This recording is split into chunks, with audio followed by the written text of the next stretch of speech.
In August of 2007, a 12-year-old girl was walking along the shore of a beach on Jedediah Island in British Columbia when she saw a shoe on the sand. It was a men's size 12 blue and white running shoe. Now, for whatever reason, she decided to go up to the shoe and look in it. And I don't know many people who go looking into random shoes like that, but it's a good thing she did because there was something pretty crazy inside. A chopped off foot. Yeah.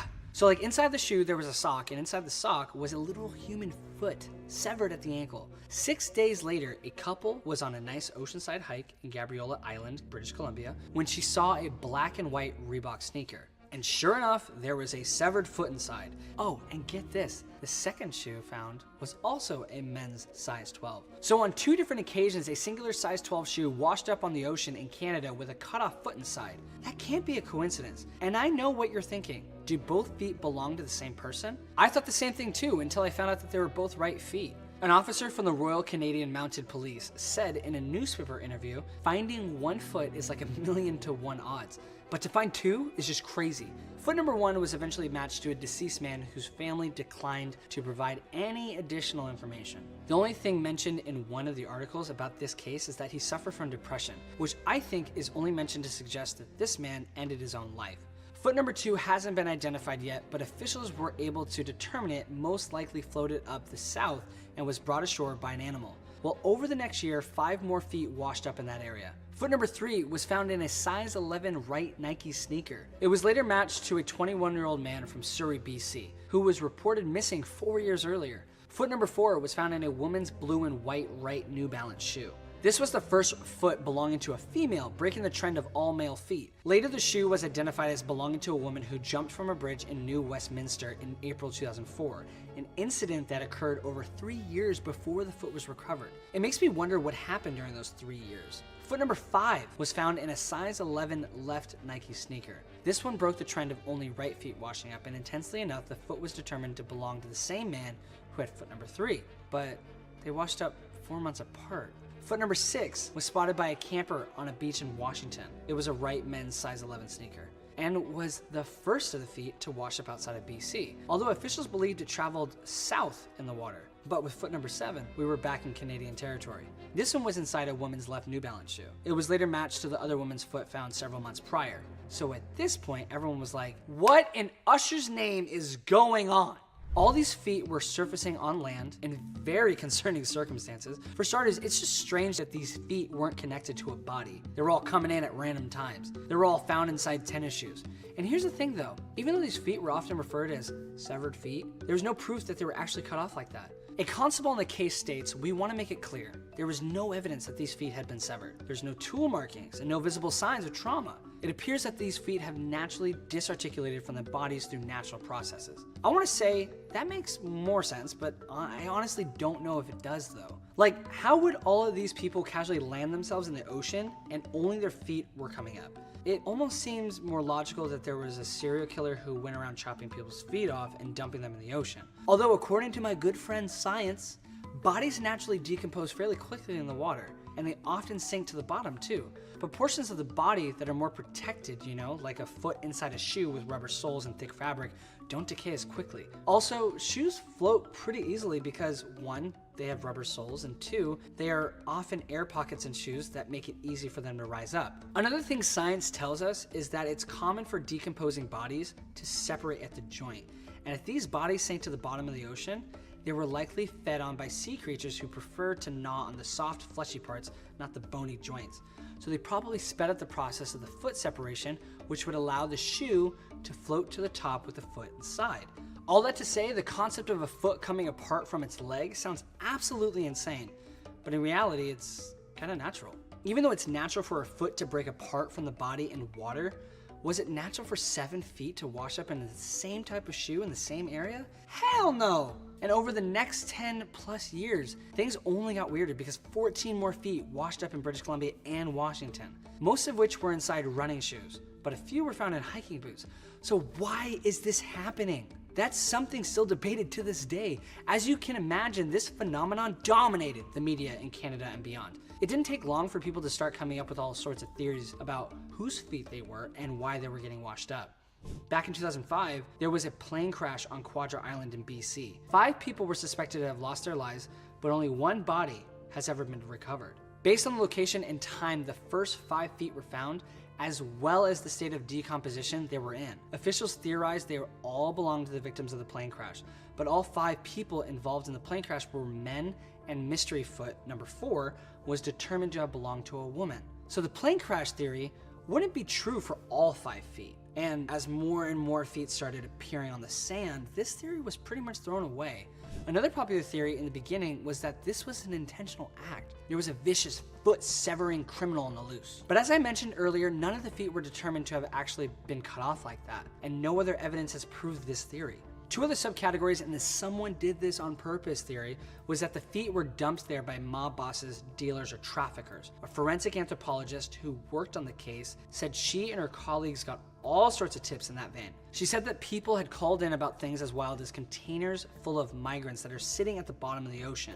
She then went on to say, aliens had that one as well, and occasionally a psychic. Actually, pretty much every single time a psychic will call and offer to help. But as I mentioned earlier, there had been no proof to suggest any of these victims were slain by someone else and had their feet cut off, which leads me to my next theory, that all these feet belong to people who were involved in natural disasters, like tsunamis. Over time, this theory had become a bit looser because if you remember, 2 of the feet were later identified as belonging to a woman who jumped off a bridge. So while this theory isn't completely off the table, it's safe to say not all of these victims passed accidentally. Some could have taken their own life or were robbed of it by someone else. To me, I feel like this could be a combination of all the theories. There were feet belonging to several different people. Some could have taken their own lives. Some could have been executed by a demented criminal. Others could have gotten caught in a hurricane. And heck, maybe even 1 or 2 of the victims were from the plane crash. But Mac, why were they all found in the same region? I'm so glad that you asked, hypothetical viewer at home. All these feet washed up from the Salish Sea, an inland portion of the Pacific Ocean in between BC and Washington. The ocean current there is known to easily trap things in and recirculate them. The winds in the area also make it easier for things to be pushed into the Salish Sea. So let's just say there's a lone foot floating in a shoe in the ocean. A big gust of wind comes in, and then it sends the shoe into the Salish Sea. It sloshes around for however long, and then eventually it washes up. An oceanographer named Prichard said, "There's a lot of recirculation in this region. We're working here with a semi-enclosed basin. The tidal currents and the winds can keep things that are floating recirculating in the system." Prichard also pointed out that most people in the Pacific Northwest are super outdoorsy and wear tennis shoes or hiking boots, which means this could all be one wacky coincidence. So out of the 21 feet discovered, only 10 have been identified, belonging to 8 people in total, because if you remember, there were 2 full pairs of feet identified. Who are the 8 people? Well, we already know about the man with depression and the woman who jumped off the bridge, but here's what we know about the other identified victims. One was a fisherman who'd been missing since 1987. His foot wasn't found until 2011. Another known victim is 22-year-old Antonio Neal, who was reported missing on December 12th of 2016. Leading up to his disappearance, Antonio went through a breakup, mourned the loss of his uncle, and served a month in jail. Once he was released, he showed up at his mom's doorstep and seemed to be in good spirits. Anthony's mom ordered a new phone for him, and he said he was going to a friend's house. Anthony never came back to pick up his phone, and his mom believes he may have relapsed on substances. It is said that Anthony was couch surfing around that time, and shortly after his car was stolen is when he vanished. Antonio was officially seen on December 12th wearing a t-shirt and jeans. The reason I say that is because it was December in Everett, Washington, so it was really freaking cold. Antonio left jackets and blankets at the house he was staying at, which makes me think he wasn't planning on leaving for good. Maybe he was abducted. There were a few other reported sightings of Antonio, and while they were never officially confirmed, they gave Antonio's family a false hope that he was still alive out there somewhere. But come January 1st, 2019, when a boot washed up on Jetty Island with a foot inside, any sense of hope was chucked out the window because it was Antonio's foot. The rest of his remains have yet to be found, which Antonio's mom said is so scary, not having all of him and just not knowing what's going on. Antonio's mom is certain her son was intentionally killed by somebody, but there's no evidence to prove that theory yet. She said, "We are no closer to finding what happened to him. We have a lot of leads that are just rumors. We feel that someone is responsible for this, and we need help finding whoever did this." Yeah, it definitely sounds like foul play. I mean, if Antonio had been in jail and was involved in substances, it's possible there was someone out to get him. Based on what his mom said, Antonio was turning a new leaf. He was trying to make something of himself. It's just all so sad. Another known victim from the bunch was a 79-year-old man named Stanley Okamoto. He was reported missing from Kitsap County, Washington on September 19, 2007. His car was found the following day, but foul play wasn't suspected. That November, Stanley's partial remains appeared on a beach in Nia Bay, Washington. And then on December 8th, his leg washed up near the Jordan River on Vancouver Island, with his foot and shoe still attached. Stanley's leg and foot most likely made it up to Vancouver Island during the king tides, which were happening around that time. King tides are unusually high tides that involve very strong currents, making it easy for a body part to travel north like that.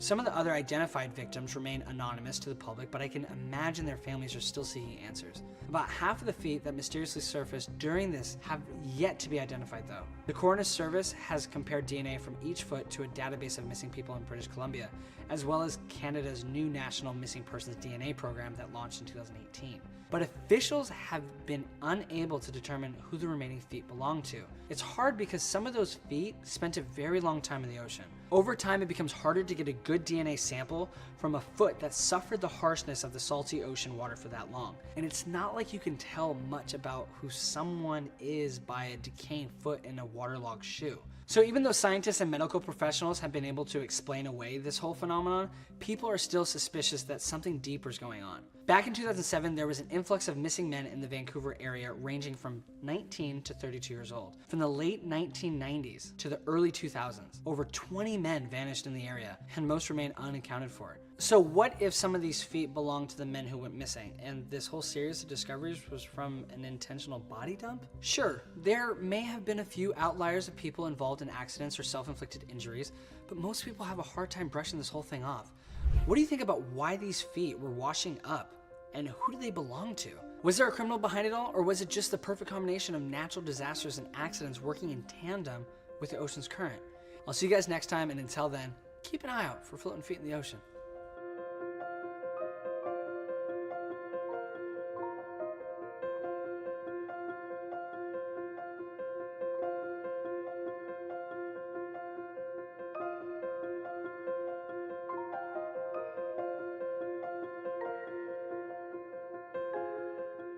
When officers arrived, they went over to the location of the green bag. Sheriff Bobby Vance crouched down to look at what was inside and literally gagged. The officers then cut the bag open and there was the naked, decaying body of a teenage girl. And due to her advanced state of decomposition, the girl was pretty much unrecognizable. The coroner claimed the body was of a young, white teenage girl with reddish-brown hair. They said she was somewhere around 16 to 18 years old, 5 feet tall, and had no other identifying features. But the exact COD was hard to tell. There were no bullets, bullet wounds, slash marks. There was some discoloration on the right side of the victim's skull that almost looked like she suffered a whack to the head, but it didn't seem like that's what caused her to pass away. This led the detectives to believe the assailant hit her in the head and stuffed her in the green bag, where she ultimately lost her life due to lack of oxygen. At the time she was discovered by Wilbur, examiners suspected that she'd already been lifeless for 2 to 3 weeks. But after the autopsies, coroners still weren't able to help the cops identify this girl. Typically, testing the victim's fingerprints would be one of the first things detectives would do, but unfortunately, the girl was so far into the decomposition phase that no fingerprints could be taken. The story of the corpse's discovery spread around town, and people didn't like that the victim's name was unknown. So what else did they do than come up with a terribly insensitive nickname, Tent Girl?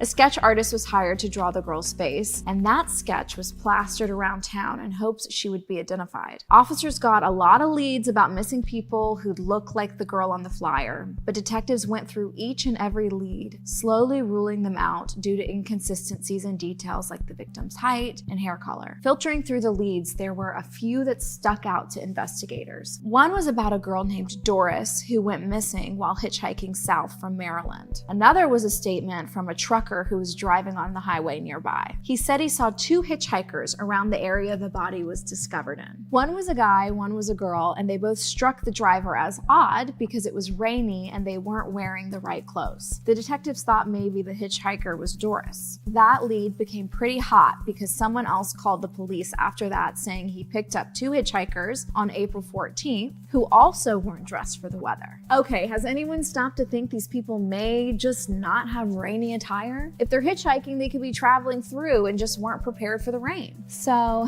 this caller said the hitchhiking couple was fighting in the back seat, so he legit pulled over and was like, y'all need to get out. The arguing is just too much. Police tried to find more information about the couple, but before they could, they were informed that Doris had returned home and was reunited with her family. Another promising lead had to do with a teen named Debbie Crane. Debbie matched the description of the unidentified victim, and she was reported missing on March 3rd, 2 months before Wilbur discovered the body. Debbie was last spotted getting into a blue Chevrolet Corvair with her boyfriend. No one knew where she went after, and the timeline of her disappearance could have matched up with the case. But based on the autopsy of the unidentified girl, that would mean if it were Debbie, she may have been held hostage for a month or so, which was not off the table. So detectives brought Debbie's parents to the station to look at a sketch and see if it was a match for their daughter. When Debbie's mom looked at the sketch, she almost fainted. That's how much it looked like her. But the closer she looked, the more she noticed a few minor differences. That had to be a really sad and weird day for Debbie's parents. So officials were able to obtain Debbie's dental records, and they loosely matched that of the corpse. But that couldn't be confirmed 100%. Detectives also showed the corpse to Debbie's mom and aunt in hopes that they could identify her. Again, the state of the body didn't allow for a positive ID to be made. How awful. Even still, it seems to me that a lot of people did think that the girl was Debbie. If they went through the trouble of comparing dental records and showing the body to relatives, there had to be a lot of detectives on board with the identification. But one day, they received an anonymous call from a man who said, Debbie Crane ain't that tent girl. If you want to find her, go to Bradford, Pennsylvania. She's as alive as you are. And then he hung up.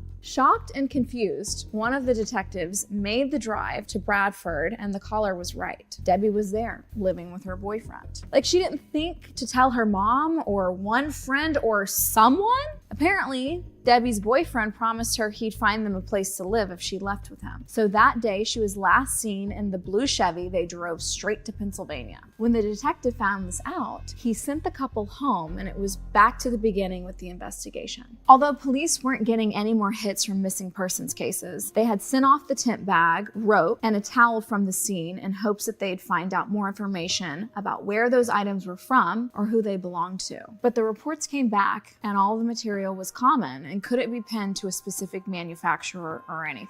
Well, before the victim or suspect could be named, in this case, another crime happened that was spookily similar. A 16-year-old girl named Candace went missing from her home in Philadelphia in early March. There was a huge search for her, and eventually a group of fishermen found Candace floating in a creek 1 month later. She was stripped of her clothes and wrapped in a bag that was tied up with a rope, just like the body Wilbur found. It was apparent to investigators that they needed to look into this very closely because they might be dealing with the same perp.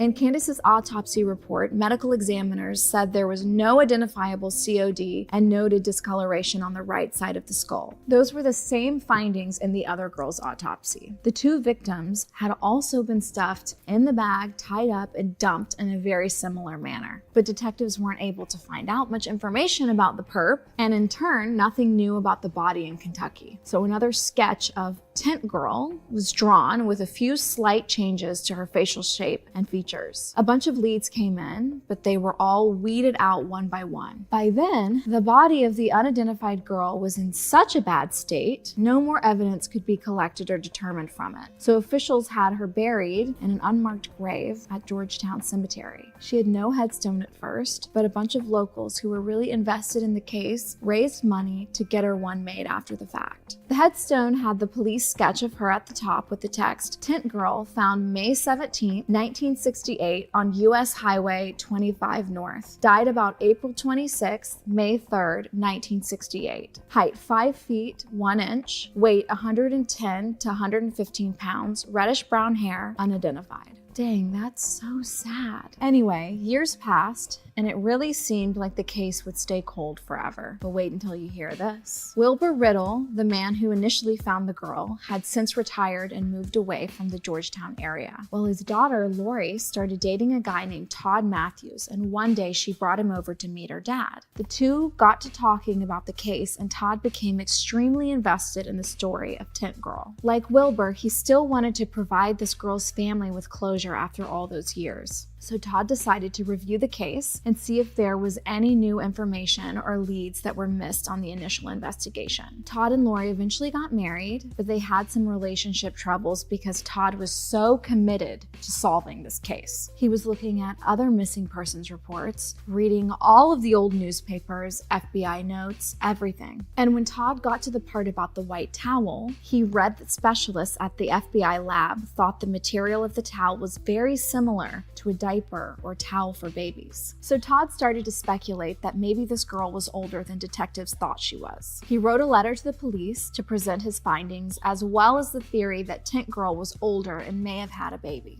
Todd asked officials to exhume her body for another autopsy because they would be able to tell by her pelvis if she had given birth before, but they never got back to him. Over the years, Todd continued to seek answers, and he was super committed. He visited the gravesite hours away and talked to the local newspaper to see if they had any updates on the case. When 1992 rolled around and people started talking about this thing called the internet, Todd thought he might be able to use that as a tool for this case. So he started saving money and finally made enough money to buy a computer. Todd used his new computer to look up missing persons cases and search throughout online databases like the Doe Network, which helps identify missing people. While I commend his dedication, it seems like Todd wasn't paying as much attention to his family as he was to this case. His young son often complained about him always being on the computer, and he spent quite a bit of money on his research too, but it was all about to pay off. So one day, Todd was scrolling through missing persons websites about to fall asleep when he saw something that caught his eye. It was a post about a girl named Barbara Westbrook who went missing in the Lexington area in 1967. As Todd read on about Barbara, he knew she was Tint Girl. They had the same hair color and height, the timeline matched up, and so did the location. So the post was written by Barbara's sister, Rosemary. Todd emailed Rosemary and tried to get more information about Barbara to confirm that she really was Tint Girl. Rosemary said Barbara vanished in December of 1967 when she was 24 years old. At the time, she was married and had one kid. Barbara's husband was a carnival worker, so it was probably hard for her family to get in touch with them. Some of Barbara's relatives had no idea she was missing for years. And another one of Barbara's sisters said she reported Barbara as missing, but her husband said she'd run off with another man. After speaking with Barbara's family, Todd was certain this was the woman that the police had been looking for all along. So he went to the authorities, who exhumed Tint Girl's body. Her DNA was compared to a sample from inside Rosemary's cheek, and it was a match. Finally, the poor, unidentified woman could be remembered by her real name, and her family would get the closure that they deserved. As I speculated, Barbara's husband, George Earl Taylor, is the main suspect in the case. He had since passed away, so we'll probably never know. But most people think it was George because he was known for being aggressive and impulsive. He worked for a carnival, and the green bag Barbara was found in was similar to material used in carnival tents. And she was dumped on the highway to Ohio, which is the state George's family lived in. While we still don't really know what happened to Barbara or why, I'm so glad that we finally know who she was. This case was one of those heartbreaking stories that seemed to have no end in sight, but thanks to modern technology, there was a resolution. It's crazy to think that if Todd hadn't been scrolling on his computer that day, Barbara may never have been identified. So if you ever find yourself reading about or watching a video about a missing persons case, a quick share of that post might go a long way. Well, that's all for now. Thanks for watching.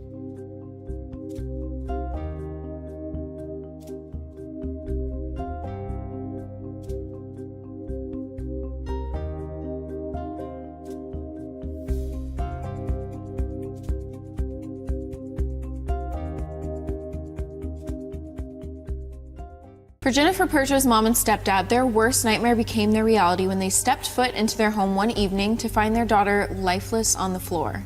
At 8:30 p.m. on April 4th, 1994, Georgia and Mick McNear pulled up to their home in Magnolia, New Jersey. Mick was all chipper because he bought a new location for his auto body shop and it was time to celebrate. But when he and Georgia looked at the outside of their home, something seemed off. All of the lights were off, which was weird considering their 16-year-old daughter Jennifer was supposed to be there. They thought it could have been a power outage, but all of their neighbors' lights were still on. So maybe Jennifer was just asleep or something. With that, Georgia and Mick decided to go inside. They entered through the side door. Mick put his bag on the kitchen counter and turned on the lights. He looked over and saw Jennifer lying on the carpet in a pool of red fluid. Her body was cold to the touch and covered in puncture wounds. Mick grabbed Georgia and told her to go outside. She screamed outside, begging for someone to revive Jennifer, but unfortunately it was too late. The police arrived at the scene shortly thereafter and confirmed Jennifer was indeed lifeless. There weren't any signs of intimate physical harm, so the R word was off the motive table. The authorities determined 4 plastic containers were missing from a shelf in Georgia and Mick's room. The containers held $200 to $300 worth of Susan B. Anthony coins and $5 bills. Based on the money thing, the police thought it could have been a robbery gone wrong, but they didn't see any signs of forced entry, which doesn't make sense, unless the intruder knew Jennifer or was let in by her. It was also a nice day outside, so there was a possibility that Jennifer left the door open. An autopsy was performed where the medical examiner concluded Jennifer sustained at least 20 puncture wounds to her neck and chest from a small blade such as a pocket knife. She had a serious injury to the head from a glass beer mug that was found at the scene. What ended it all was an unknown binding the assailant tightened around Jennifer's neck to throttle her. Jennifer didn't go down without a fight, though. There were several defensive wounds on Jennifer's hands that suggested she blocked some of her attacker's blows. Based on the crime scene findings, Jennifer fought the assailant in several parts of the home, including the living room and kitchen. They believe she injured her attacker with broken pieces of the glass mug before the final hit. In the beginning stages of the investigation, the authorities had no real leads and no one knew who would have wanted to do something so horrific to Jennifer. They assumed the attacker would have a lot of cuts from these glass pieces, so they were all like, keep an eye out for people with suspicious scrapes. Gee, that's helpful. What kid doesn't have bruises or scrapes? At the time of her passing, Jennifer, or Jenny, was a sophomore at Sterling High School. She played saxophone in the band, was on the color guard, and was a beast at track. She was on the varsity track team her freshman year, which was practically unheard of. Jennifer's classmates and team members had nothing but nice things to say about her. When Jennifer moved to New Jersey in the 5th grade, they said she was pretty shy. Over the years, she became very outgoing and excelled in school. Outside of school, she was pretty active at church and enjoyed helping her stepdad with his race cars. She loved the color purple, even in the form of purple cabbage on salads, and had a great relationship with her family. While most teenage girls fight with and rebel against their moms, Jennifer was super close with her mom, Georgia. They loved spending time together. On the morning of the crime, Jennifer woke up early to get to track practice, which was a normal practice according to Jennifer's coach and classmates. At the time, Jennifer's school was on spring break, so she went home after practice. At 3 p.m., Georgia called Jennifer to see how her daughter was doing. About an hour later, Georgia called Jennifer again to talk about their dinner plans. Georgia wanted to make spaghetti and meatballs for dinner, and she asked Jennifer to start thawing the meat and boil a pot of water for the pasta closer to dinner time. That way, it would be super easy and quick to cook everything. Jennifer agreed, and she and Georgia said they loved each other before hanging up. That was the last time Georgia would ever speak to her daughter. At 5 p.m., Jennifer talked to a school friend on the phone. During the phone call, the friend mentioned hearing someone knock on Jennifer's door. Jennifer apparently opened the door, and it was a man asking for Georgia and Mick. She told them they weren't home and then closed the door. Shortly after that, Jennifer mentioned seeing the man hanging around the cul-de-sac, which she found strange. Sometime between 6 and 6:30 p.m., a neighbor reported seeing Jennifer sitting on the front steps of her house. This was the last time she was seen alive. Georgia called Jennifer a little after this to let her know she and Mick were on their way home, but Jennifer didn't answer. And, well, you know the rest. Over the next few days, investigators conducted interviews with Jennifer's neighbors, friends, and family members. None of the neighbors reported hearing any unusual noises, which is interesting because they lived in a neighborhood where the houses were pretty close together. Jennifer's friend, who she spoke on the phone with that evening, told the police about the man that came to the door. With no other hot leads, he became the main suspect in the case. Detectives already assumed Jennifer's attacker wasn't a stranger, but rather someone who knew her parents. The guy at the door specifically asked for the parents, so he at least knew who they were. And any friend of the McNairs knew Georgia was a bartender and Mick often kept cash arounds from his automotive shop, which meant there was always money in the house. This became the theorized motive. But for $200 worth of coins? Seems a little weak. Maybe the intruder thought there was more money in the house? At one point, the detectives tried to track down the missing coins, but it was practically impossible due to how often these coins were used in New Jersey at the time. There was one close call, though. One time, a guy covered in scratches came into a bar shortly after the incident. He paid for his bill in Susan B. Anthony coins. Patrons and employees were suspicious of the man, so they held him there until the police arrived.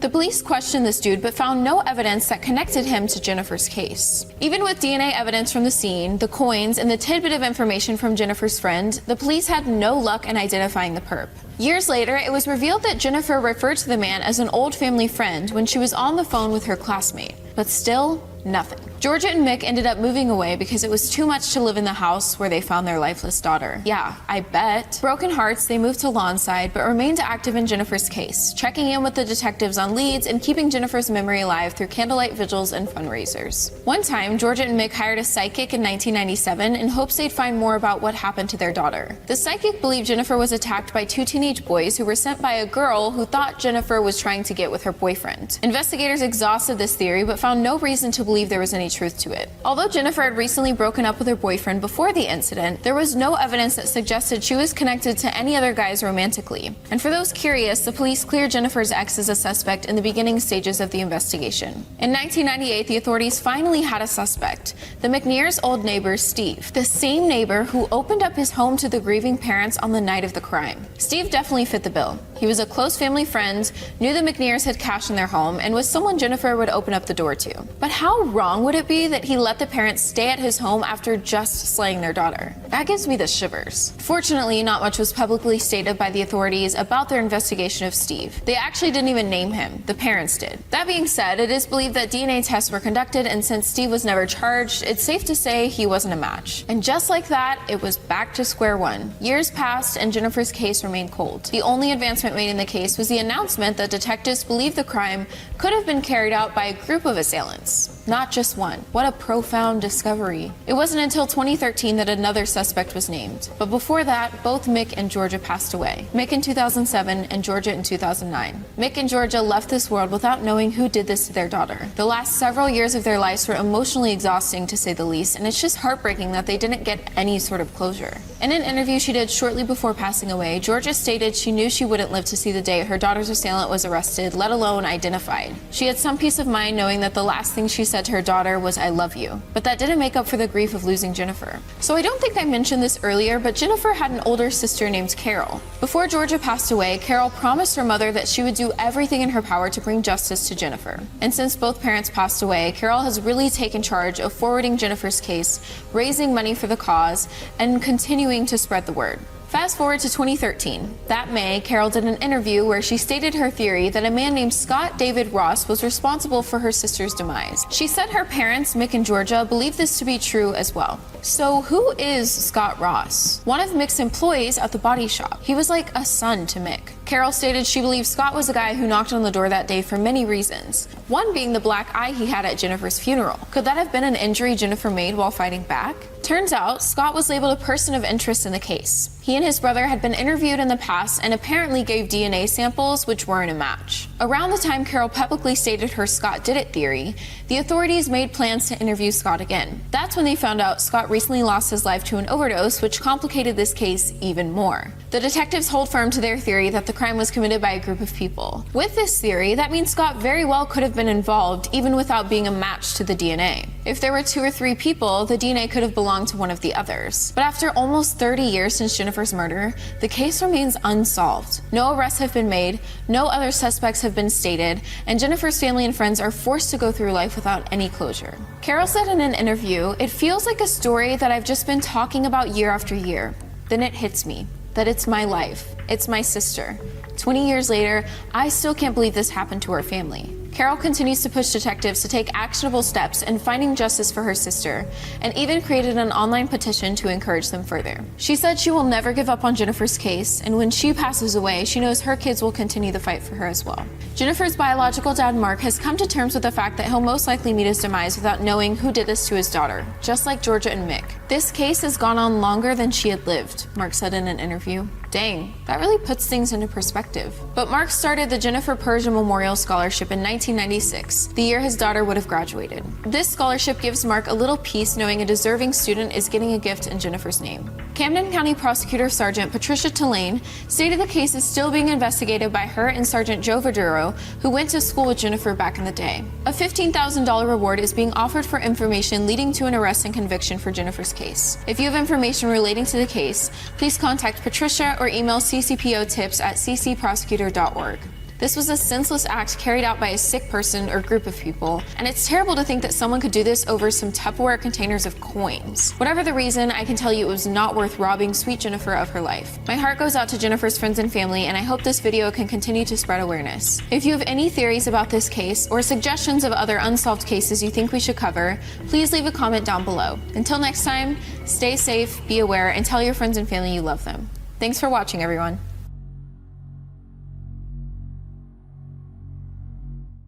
Hey, I'm Allie, and today on Killer Bites, we're diving into a couple cold cases from the 1990s, which both feature mysterious 911 calls made by anonymous and yet unidentified callers. Though they appear unconnected, both anonymous reports have left investigators stumped as to who is responsible.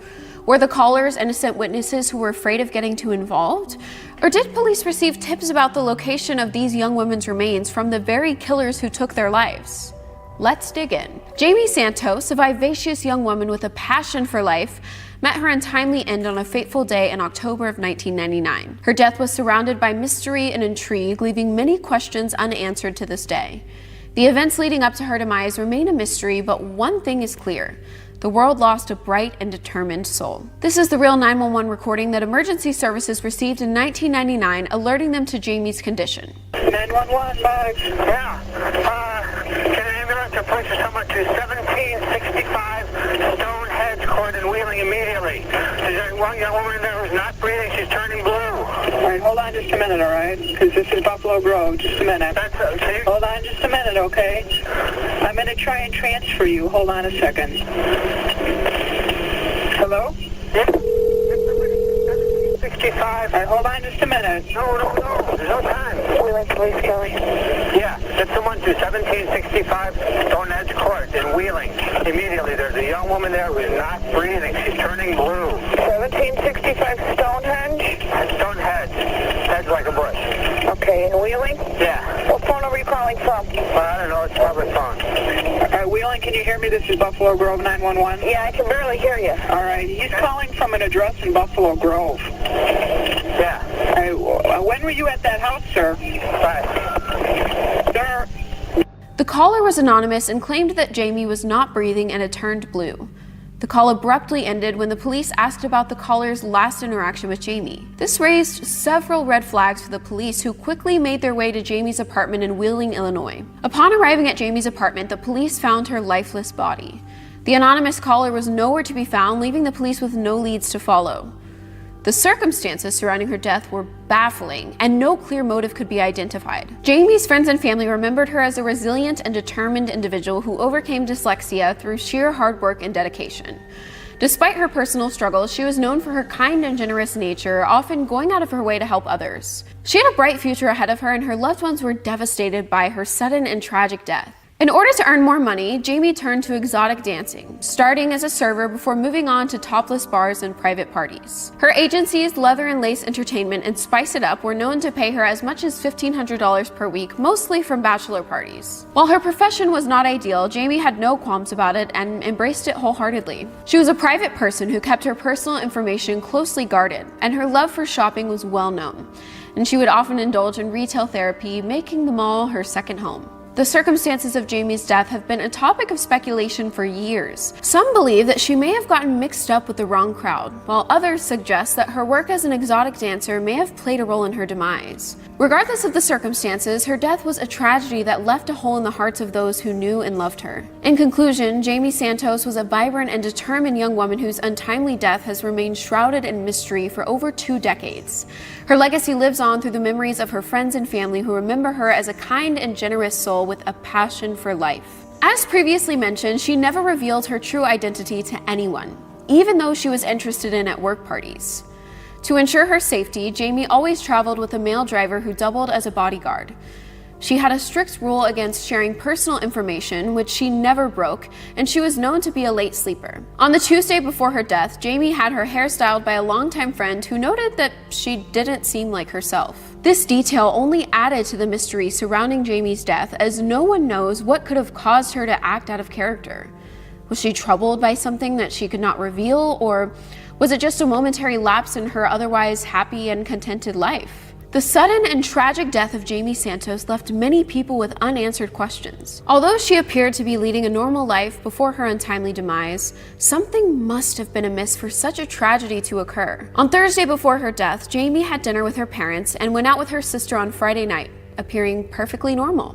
She also performed her duties at work on Saturday, as usual, before spending Sunday alone watching movies. She gave no indication of any impending danger or trouble, leaving her loved ones completely blindsided by her sudden death. However, the following day, around 11 a.m., the police received that frantic call from a man who reported a woman turning blue from an overdose. The man sounded middle-aged and knew Jamie's exact address, even correcting the operator when she misspelled it. Before the police could gather any more information, the man abruptly hung up, leaving the operator and the police baffled. By the time the police arrived at Jamie's apartment, she was unconscious and unresponsive. They rushed her to the hospital, but she tragically passed away on the way. The investigation revealed that Jamie had most likely been suffocated with the pillow her head was resting on, and there were no signs of forced entry into her home. Police also found no evidence of a struggle at the scene. The investigation into Jamie Santos' death was a difficult and frustrating one for the police. During the course of the investigation, the police ruled out Jamie's boyfriend, a young guitar player, as a suspect in her death. However, they were left with no other leads to follow. This lack of progress in the investigation left the police with a sense of helplessness as they struggled to find any clues that could help them solve the case. Many theories and speculations abound as to who could have been responsible for Jamie's untimely demise. One possibility is that it could have been one of Jamie's clients or bodyguards. As an exotic dancer, Jamie's profession often put her in contact with unsavory characters who could have been involved in her death. The nature of her job meant that she was vulnerable to harassment and abuse, and this made her a potential target for those who wished to harm her. Another theory is that Jamie had a stalker who followed her home and committed this heinous crime. This possibility raises the disturbing thought that Jamie's stalker could have been someone who had been following her for a long time, waiting for the right opportunity to strike. Some even suggested that it could have been another boyfriend who murdered her after a rejection. This theory highlights the fact that relationships can be complicated and that they can sometimes take a dangerous turn. It's not uncommon for people to become violent or irrational when they are rejected by someone they care about, and this could have been the case with Jamie's ex-boyfriend. Still, others wonder if she was smothered by someone she knew well enough to let into her home. This theory is supported by the fact that there were no signs of forced entry in her home, suggesting that her attacker may have been someone she knew and trusted. As the investigation continued, the police could not rule out the possibility that Jamie had performed freelance work that she hid from her booking agencies. This possibility raises the question of how well we really know the people around us. It is possible that Jamie's secret work could have put her in contact with dangerous individuals who could have been involved in her death. As an exotic dancer, Jamie was often in contact with unsavory characters, and it is possible that someone from her work environment could have been responsible for her untimely demise. Despite the best efforts of investigators, the case remains cold. A DNA analysis conducted on evidence from the case in 2011 yielded no further results. However, the police have not given up hope of solving this case. The audio recording of the 911 call and surveillance camera footage from the liquor store near the payphone remain publicly available, giving the public the opportunity to come forward with any information they may have. The hope of finding the perpetrator and bringing them to justice remains alive. Jamie's family remembers her as a loving and caring person who hoped to settle down and start a family once she finished dancing. The case's lack of progress has left them in a state of grief and confusion, hoping for some closure or answers. The same details continue to raise more questions and theories. With the knowledge that it was most likely Jamie had been suffocated with the pillow her head was resting on, this chilling detail highlights the brutality of Jamie's death. The thought of being suffocated is a terrifying one, and it is difficult to imagine the fear and pain that Jamie must have experienced in her final moments. The circumstances surrounding Jamie Santos' death are perplexing and confounding. The payphone the anonymous man had called from was located about half a block away from her home, and again, the police found no evidence of a struggle at the scene. Despite releasing the recording of the 911 call and surveillance camera footage, none of the leads investigators received went anywhere.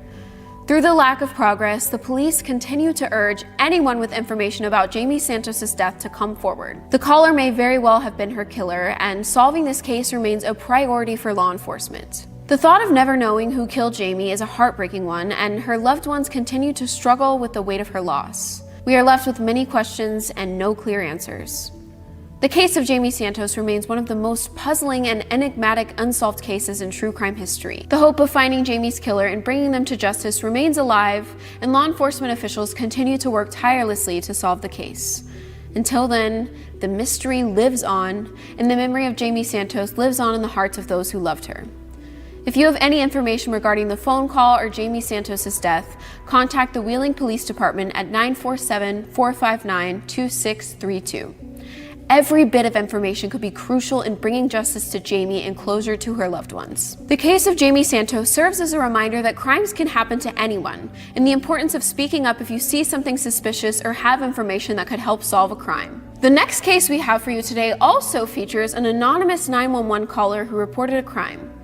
Though there seems to be no other connection between the two murders, comparing the cases might give us some insight into the outcomes of reports like these and the difficulties that come with them. This case, too, remains unsolved to this day. The story starts on a typical hot and humid May day in Miami, but for one man, the events he had witnessed a week prior had left him deeply distressed.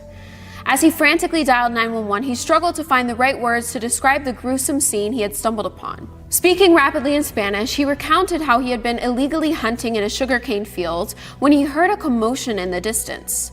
As he crept closer, he saw a man and a woman locked in a heated argument. The caller's tone conveyed a sense of urgency as he explained that the woman was pleading with the man, referring to him as Ricardito, in an attempt to calm him down. However, the man's temper soon reached a boiling point, and he began to wield a machete with reckless abandon. The caller could hardly bear to watch as the man hacked away at the woman's body over and over again until she was no longer moving. As the gravity of the situation set in, the caller fled the area in a panic, his mind racing with fear and confusion. He spent a sleepless week contemplating what he had seen and whether he should report it to the authorities. Ultimately, he knew that he had no choice but to come forward and tell his story. This shocking event must have struck fear in the heart of the caller, as he only mustered the courage to report the crime after an agonizing week of contemplation. Assigned to investigate the case, Detective Frank Mayo knew that finding the crime scene was the first step in solving the chilling murder.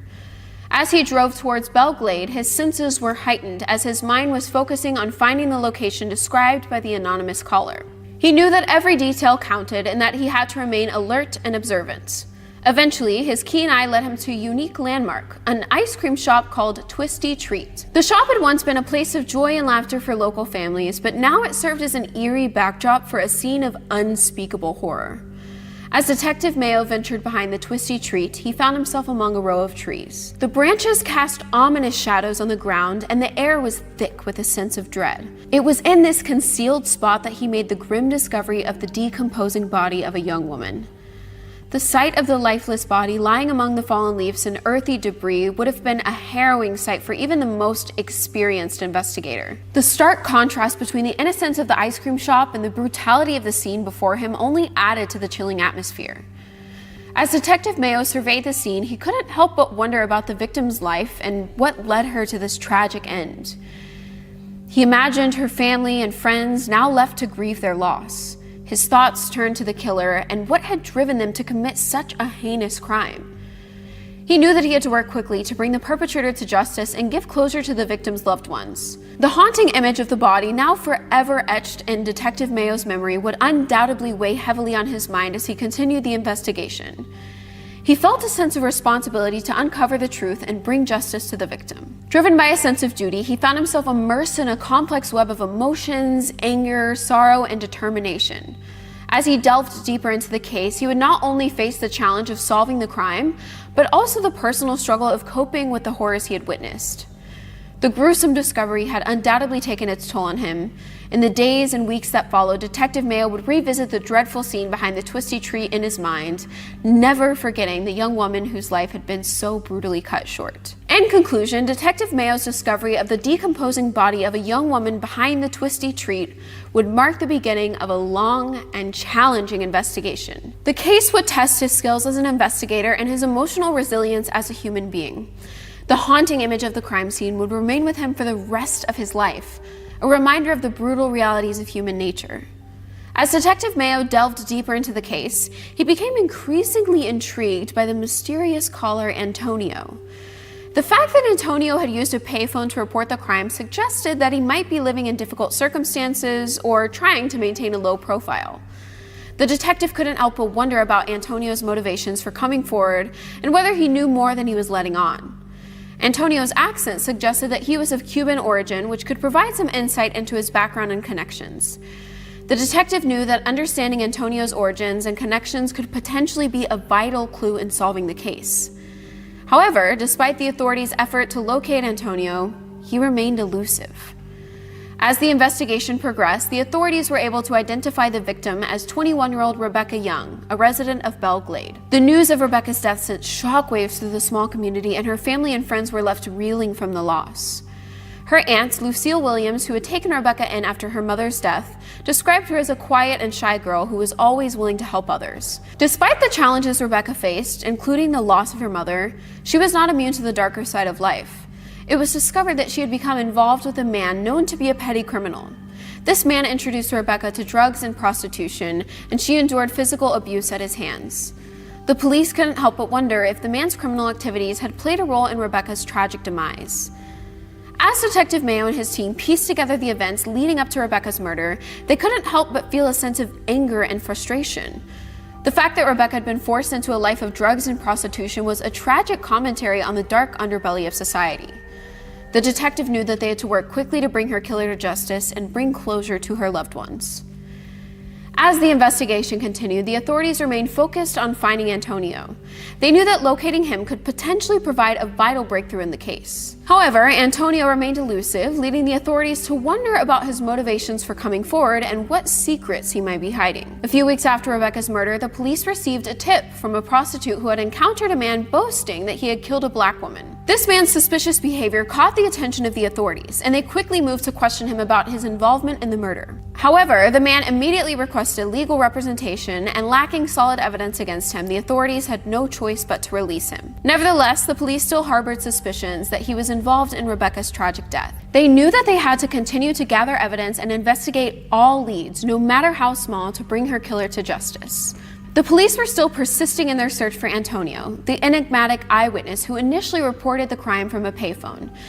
Speaking with a Cuban accent, Antonio had provided the authorities with critical details about the murder that only someone present at the crime scene could have known. The authorities were eager to locate him as they believed he could potentially offer more valuable information on Rebecca's case. However, Antonio was not regarded as a suspect, nor was he wanted for any crime. The hope was that by finding Antonio, the police might be able to piece together the remaining elements of this tragic and unsolved murder case, eventually bringing justice to Rebecca and her grieving family. The unsolved murders of Jamie Santos and Rebecca Young have long perplexed and haunted investigators, leaving both the authorities and the public grappling for answers in the face of seemingly unsurmountable challenges. What is it that has prevented these cases from being solved, and why has the truth remained so elusive? Despite tireless efforts and thorough inquiries into these cases, the truth behind their tragic deaths remained shrouded in mystery, leaving the victims' families and friends without the closure they desperately seek, and denying justice for Jamie and Rebecca. Jamie Santos and Rebecca Young shared several striking similarities, which have led some to question if there is a possible connection between the two cases. Is it mere coincidence, or could there be something more sinister linking these tragic events? Both victims were vibrant young women with promising futures ahead of them when their lives were tragically cut short. Jamie was only 27 years old at the time of her murder, while Rebecca was just 21. These untimely and brutal deaths not only shattered the hearts of their loved ones, but also left an indelible mark on the communities they called home. How can we begin to comprehend the devastation wrought by the loss of two young women who had barely begun to explore the possibilities of their lives? As the years have passed, the cases have grown colder, but the desire for answers and justice has never waned. What drives this enduring need for resolution, and what would it take to finally solve these heart-wrenching mysteries? Both Jamie and Rebecca were cherished members of their respective communities, and the impact of their deaths continue to reverberate, underscoring the need for resolution to these tragic cases.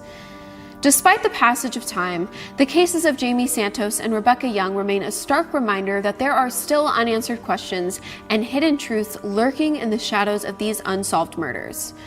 As investigators continue to search for the key to unlocking these cold cases, the families of the victims hold onto the hope that someday they will finally find the answers they seek and bring their loved ones the justice they so rightfully deserve. What will it take for that day to arrive, and how can we ensure that other families do not suffer a similar fate? The challenges investigators have encountered in solving the cases of Jamie Santos and Rebecca Young, despite their similarities and differences, are marked by the obstacles they faced in gathering sufficient evidence and identifying viable suspects. In Jamie's case, although several individuals were considered potential suspects, the absence of definitive evidence prevented any arrest from being made. Similarly, Rebecca's case has been complicated by the fact that the anonymous caller who reported the murder has never been identified, hampering the collection of crucial information about the crime. What could be the reason for this lack of evidence, and is there a possibility that crucial details have been overlooked? The scarcity of physical evidence in both cases has significantly hindered the progress of the investigations, making it nearly impossible to pinpoint suspects and hold them accountable for their actions. In Jamie's case, the lack of witnesses to the crime has left a gap in understanding the events that transpired. In Rebecca's case, the machete utilized in the murder has never been recovered, leaving investigators with limited forensic evidence to work with, and a vehicle mentioned by the anonymous caller has eluded authorities. Additionally, the enigmatic identity of the anonymous caller further complicates the situation, as this individual may possess critical information about the case. What would it take for new evidence to come to light, and how might this change the course of these investigations? The inability to uncover concrete evidence in both Jamie and Rebecca's cases has proven to be a significant stumbling block for investigators, making it increasingly difficult to bring closure to their families and communities. As time passes, the hope for breakthroughs in these cases may dwindle, but the determination to seek justice for these young women remains steadfast. The complexities of these investigations serve as a reminder of the tenacity required to solve cold cases and the importance of continuing the pursuit of answers despite the challenges that arise. The lack of closure in both cases has undoubtedly taken a toll on the families of the victims. They've had to cope with the loss of their loved ones while also dealing with the frustration and uncertainty of not knowing who was responsible for their deaths. How can these families find peace amidst such unrelenting heartache, and what support can be provided to help them navigate this harrowing journey? Despite the challenges, there is always hope that these cases could one day be solved. Advances in forensic science and technology could provide new leads and evidence that could help investigators identify suspects and bring them to justice. There is also the possibility that someone with critical information about the crimes could come forward and provide the authorities with the evidence they need to make an arrest. What might prompt these individuals to finally reveal what they know, and could their testimonies ultimately lead to the long-awaited breakthroughs in these cases? The cases of Jamie Santos and Rebecca Young are two tragic unsolved cases that share similarities in the difficulties investigators have faced in solving them. While they differ in details surrounding the murders, both cases highlight the need for continued efforts to gather evidence and identify suspects. The families of the victims deserve closure and justice, and hopefully one day these cases will be solved and those responsible will be held accountable for their crimes. But what does justice truly look like for the families of Jamie and Rebecca? Can there ever be a sense of peace or satisfaction when confronting such unspeakable loss? As we reflect on these cases, it's crucial to remember the human cost of these tragedies and the lasting impact on those left behind. As we continue to explore unsolved murders of Jamie Santos and Rebecca Young, we must also consider the broader implications of these cases. What can we learn from the investigative challenges and setbacks that have characterized these inquiries? How can we better equip our law enforcement agencies and forensic teams to confront the complexities of unsolved cases and bring resolution to the countless families still seeking answers? Moreover, what can be done to prevent such tragedies from occurring in the first place? As we grapple with the realities of these senseless acts of violence, we must also examine the societal factors that contribute to these crimes and seek meaningful ways to address and combat them. For Jamie, Rebecca, and countless other victims, this work is not just a quest for justice. It's a testament to their lives and the legacies they leave behind. In the end, the pursuit of justice for Jamie Santos and Rebecca Young is not just about solving two cold cases. It's about the unyielding human spirit that drives us to seek answers, to fight for truth, and to ensure that every life is valued and remembered. As we continue to search for the key to unlocking these mysteries, we reaffirm our commitment to honoring the memories of these two vibrant young women and the countless others who have been tragically lost to unsolved acts of violence. Together, we can make a difference in the fight against crime and bring closure to the families who have suffered for far too long. And though the road ahead may be filled with challenges and setbacks, the search for truth and justice will continue to light the way, guiding our efforts as we seek to uncover the hidden truths and bring resolution to the haunting mysteries of Jamie Santos, Rebecca Young, and so many others like them. Thank you for joining us for this episode of Killer Bites. If you have any information about the cases of Jamie Santos or Rebecca Young, please contact your local police department or the appropriate investigative agency. Your information could be the missing piece needed to finally bring closure and justice to these grieving families. Remember, every detail counts, and no piece of information is too small or insignificant. As we close this episode, we would like to remind our listeners that these are just two of the many unsolved cases that exist around the world. Each one represents a life lost, a family in pain, and a community seeking answers. It is our hope that by sharing these stories, we can raise awareness, inspire new leads, and ultimately help bring resolution to these cases. We'd like to extend our deepest gratitude to the families and friends of Jamie Santos and Rebecca Young for their courage and resilience in the face of unimaginable loss. Their determination to seek justice for their loved ones serves as a powerful reminder of the impact that these tragic events have on the lives of those left behind. Your engagement and interest in these cases are vital to keeping the stories of Jamie, Rebecca, and countless others alive, and your commitments to justice gives hope to families still searching for answers. As we continue to explore the unsolved cases that have captured our attention and haunted our thoughts, let us never forget the human element at the heart of each story. The lives that were taken too soon, the families left to grieve, and the communities shaken by tragedy all serve as poignant reminders of the need for empathy, compassion, and perseverance in the pursuit of justice. We appreciate your support, and together we can make a difference. Until next time, stay vigilant, stay informed, and help us bring justice to those who have been silenced. This is Killer Bites. I'm Allie, and thanks for watching.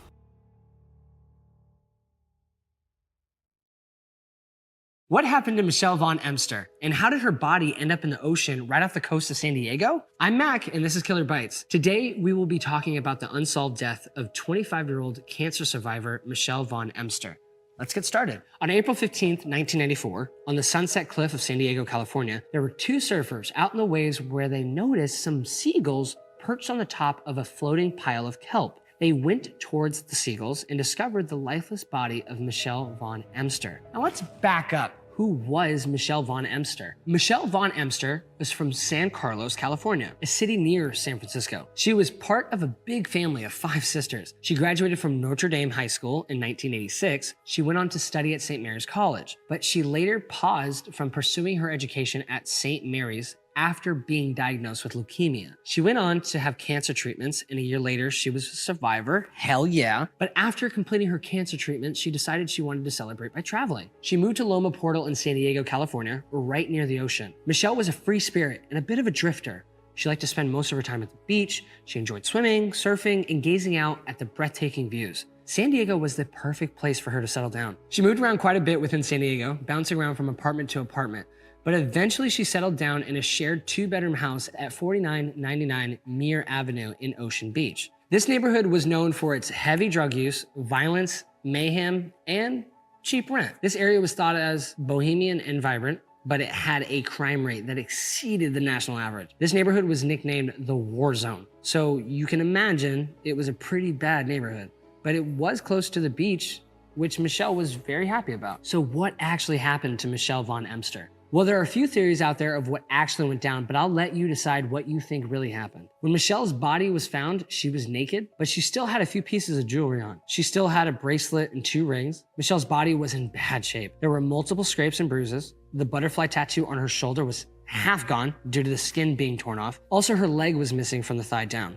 It was a truly awful scene. Michelle's purse was later found not in the water with her, but 2.5 miles away from on the beach. Inside the purse were her keys, her driver's license, her makeup, pay stub, and a fanny pack with $27 in cash. And while Michelle's purse was recovered, unfortunately her clothes were never recovered. She was last seen on the night of April 14th at 8 p.m. Michelle and her roommate Coco Campbell were headed to a Pink Floyd concert, but it turned out that they bought the wrong tickets. So they headed back home. Michelle asked her roommate to drop her off at the San Diego Pier by their house. She was last seen wearing a green trench coat and purse. After her body was discovered the following day on April 15th, it was taken to the lifeguard headquarters at 4 p.m. Because of the condition of her body and numerous injuries, the investigators assumed that she was killed by a shark attack. They assumed it was probably a great white shark. This theory allegedly was backed up by the investigator on this case, Brian Blackburn, a medical examiner, marine biologist, and harbor police.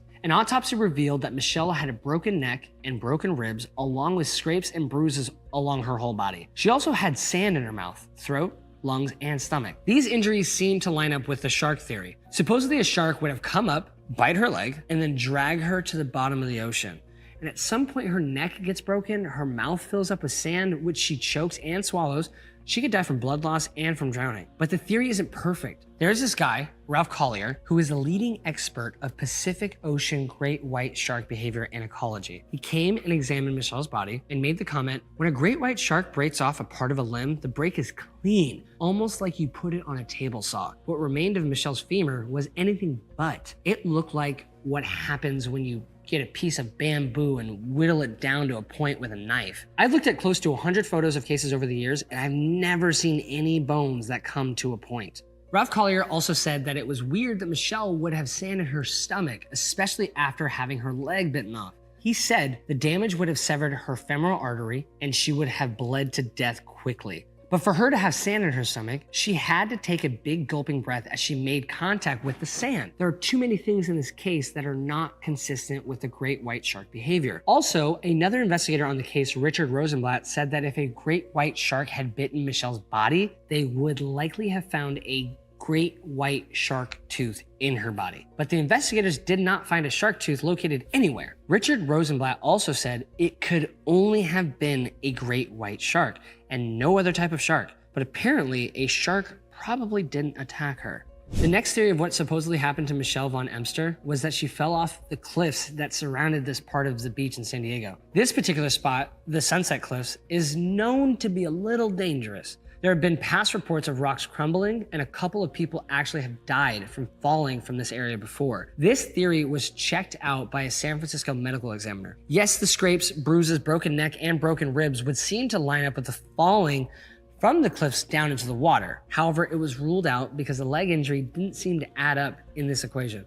A fall from a cliff could not have given that kind of leg injury. The next theory is that Michelle von Emster allegedly drowned, which led to her death. Maybe she took her clothes off to go skinny dipping at midnight and just so happened to get caught up in the current, knocked up against some rocks, and then died. And then later a group of sharks came by and bit her leg off? I mean, I don't know. Well, it turns out that the temperature of the water at that time was too cold to actually go swimming without a wetsuit. It was like 59 degrees during the day and 57 at night. So I don't think she's just decided to go swimming alone at night, no clothes on or a wetsuit in freezing water. That just doesn't make sense to me. The next theory about what supposedly happened to Michelle von Emster was that she was murdered. There are theories that a bartender named Edwin Decker might have been the one to end Michelle's life. He said that he first met Michelle at Rumors, the coffee shop she worked in 1984. The coffee shop where Michelle worked was owned by Bill Winston. Bill Winston also happened to own Winston's, the bar that Decker worked at. Decker said that the coffee shop and Winston's were connected and he would often go in there to grab coffee, and that's where he met her, and he was drawn to her immediately. Now, at first, they started off as friends, but there's some level of interest on both of their parts. Decker and Michelle had drinks on April 13, 1994. They'd been flirting with each other for a few weeks. Decker eventually convinced her to go out on a date with him on April 13th. After the date, they went and bought some beer and cigarettes to take back to Decker's apartment and just hang out. Michelle left his apartment the next morning at 5 a.m. on April 14th, and on the very same day, Michelle passed away. Decker made the comment about Michelle and their relationship that there was a total intellectual connection. I felt there was an emotional connection too, at least on my part there was, and we also had a physical connection. And I was so bummed when a couple of days went by and she hadn't called. I was about to give up on the idea. But Michelle wasn't blowing him off. She had passed away. Decker wrote a poem after hearing the news of her passing, which said, "The reports said there was a tattoo, a butterfly on her shoulder, which I remembered that night on my couch when I, like the shark, chewed on her lips, and took off her shirt. I don't think Edwin is the one who ended Michelle's life though, but back in 2008, while Michelle's case was still unsolved, Decker teamed up with investigators and wrote to the San Diego Medical Examiner asking them to reevaluate Michelle's case. If you were guilty, you definitely wouldn't want to draw more attention to the case or have things looked at again. You would want the case to disappear and remain unsolved. So that doesn't make any sense that Edwin Decker would be the bad guy. Plus, it sounded like he really liked her and cared for Michelle. There is another person that is thought to be the one to end Michelle's life, an unknown stalker. It is said that Michelle had a stalker while she was working at Rumor's coffee shop. She decided to get a different job so she couldn't be stalked at the coffee shop anymore. She landed a gig at the Cabrillo Stationery and Office Supply Shop to throw off her stalker. She wouldn't be at the coffee shop anymore. She would be at a new location, and hopefully her stalker wouldn't be able to find her anymore. Michelle didn't know the name of the person stalking her, but she did know that he drove a motorcycle. Michelle's former boss, Denise Knox from the stationery store, recalls that the very next day after Michelle's death, a man came into the store and wanted to print out a bunch of copies of Michelle's autopsy. She was quoted in the San Diego Reader saying that the weird guy who wanted all those copies of her autopsy, he rode a motorcycle too. So maybe this unknown stalker that we know very little about could be the one behind the death of Michelle von Emster. Or this could have been a random act of violence from someone who we are not even suspecting. As I said earlier, she was living in a sketchy neighborhood. Someone over there could have easily done away with her and then tossed the body into the water. There's just too many unknowns in this story to draw a firm conclusion. Although I will say that I think that Michelle's death was no accident. I think that someone did this to her. There are other theories out there too, such as a car accident cover-up, a motorboat accident, suicide, but again, nothing has been proven true. The case is still left unsolved to this day. We ask that if you have any information regarding Michelle von Emster's death, please contact the appropriate authorities as soon as possible. What happened to Michelle is awful, but it would be great to be able to solve this case and bring some peace to Michelle's friends and family. And that's it, guys. I'm Mac. Thank you so much for watching Killer Bites, and we'll see you next time.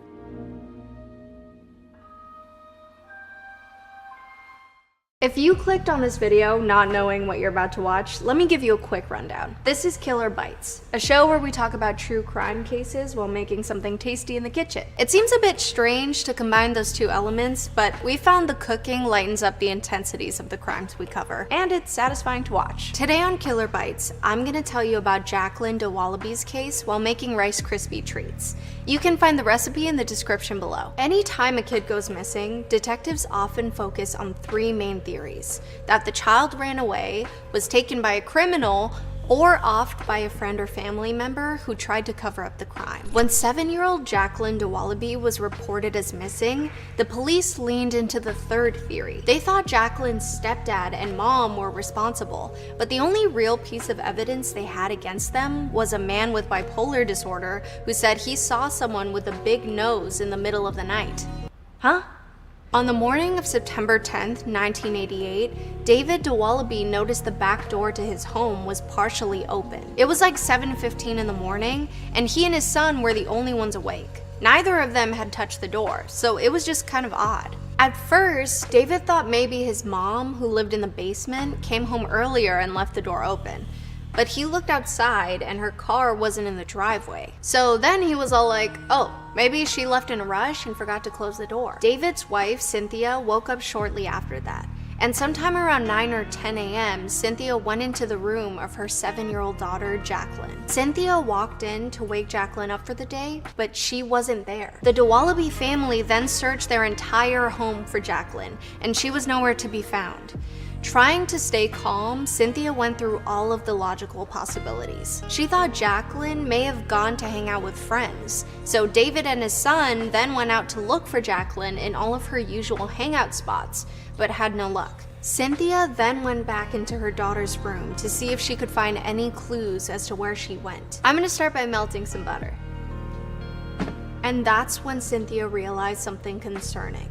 Jaclyn's comforter was missing.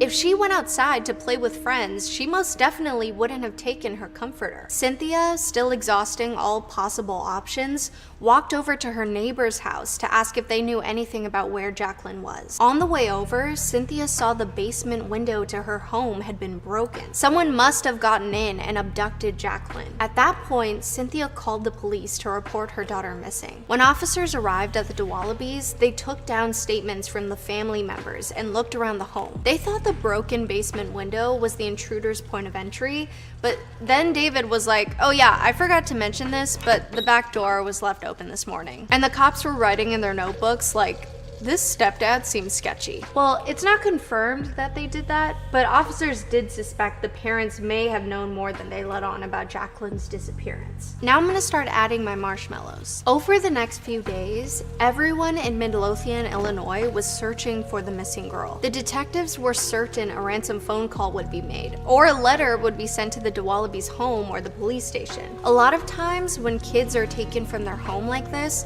the perp sends a letter or makes a call to demand money for the child's safe return. But nothing like that ever came through on the phone or in the mail. And while detectives were taking the intruder theory seriously, they also had a second theory that the parents did it. The day after Jaclyn was reported missing, David agreed to take a polygraph test, which he passed.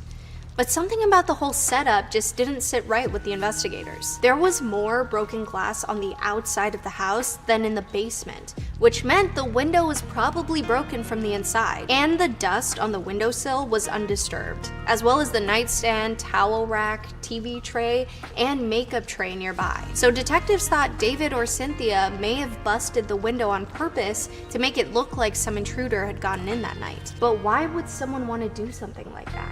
To stage your own child's abduction is pretty intense, and I don't understand the benefit to doing so. On September 14th, 4 days into the investigation, David was brought in for another polygraph test. This time, the results came back inconclusive. According to David, the interviewer told him to say yes to every single question. Even the question of, did you kill your daughter? Yo, even if a police officer told me to say yes to a question like that, I feel like I wouldn't be able to do it. And I also highly doubt that that's how it went down. Well, after the inconclusive polygraph test, David was interrogated for 5 hours. At the 5-hour mark, a detective came into the room and notified David that his stepdaughter's lifeless body had been found. He thought the detectives were messing with him to try and get a confession, but when he got home and saw his wife's face, he knew they were telling the truth. Jaclyn's corpse was discovered in a vacant field near Blue Island, Illinois, just 6 miles away from her home. At the scene, officials recovered Jaclyn's comforter, nightgown, and a rope that was around her neck. But in the autopsy, medical examiners weren't able to determine when Jaclyn was slain. So detectives went door to door asking those who lived by the vacant lot if they saw or heard anything suspicious. One man named Everett said he saw someone with a large straight nose pulling away from the dump site at 2 a.m. on September 10th. Everett couldn't tell if the big-nosed person was a man or a woman, but he thought they looked Caucasian and said they were driving a dark-colored car. But his statement wasn't really that helpful because he was like, yeah, the car was dark blue.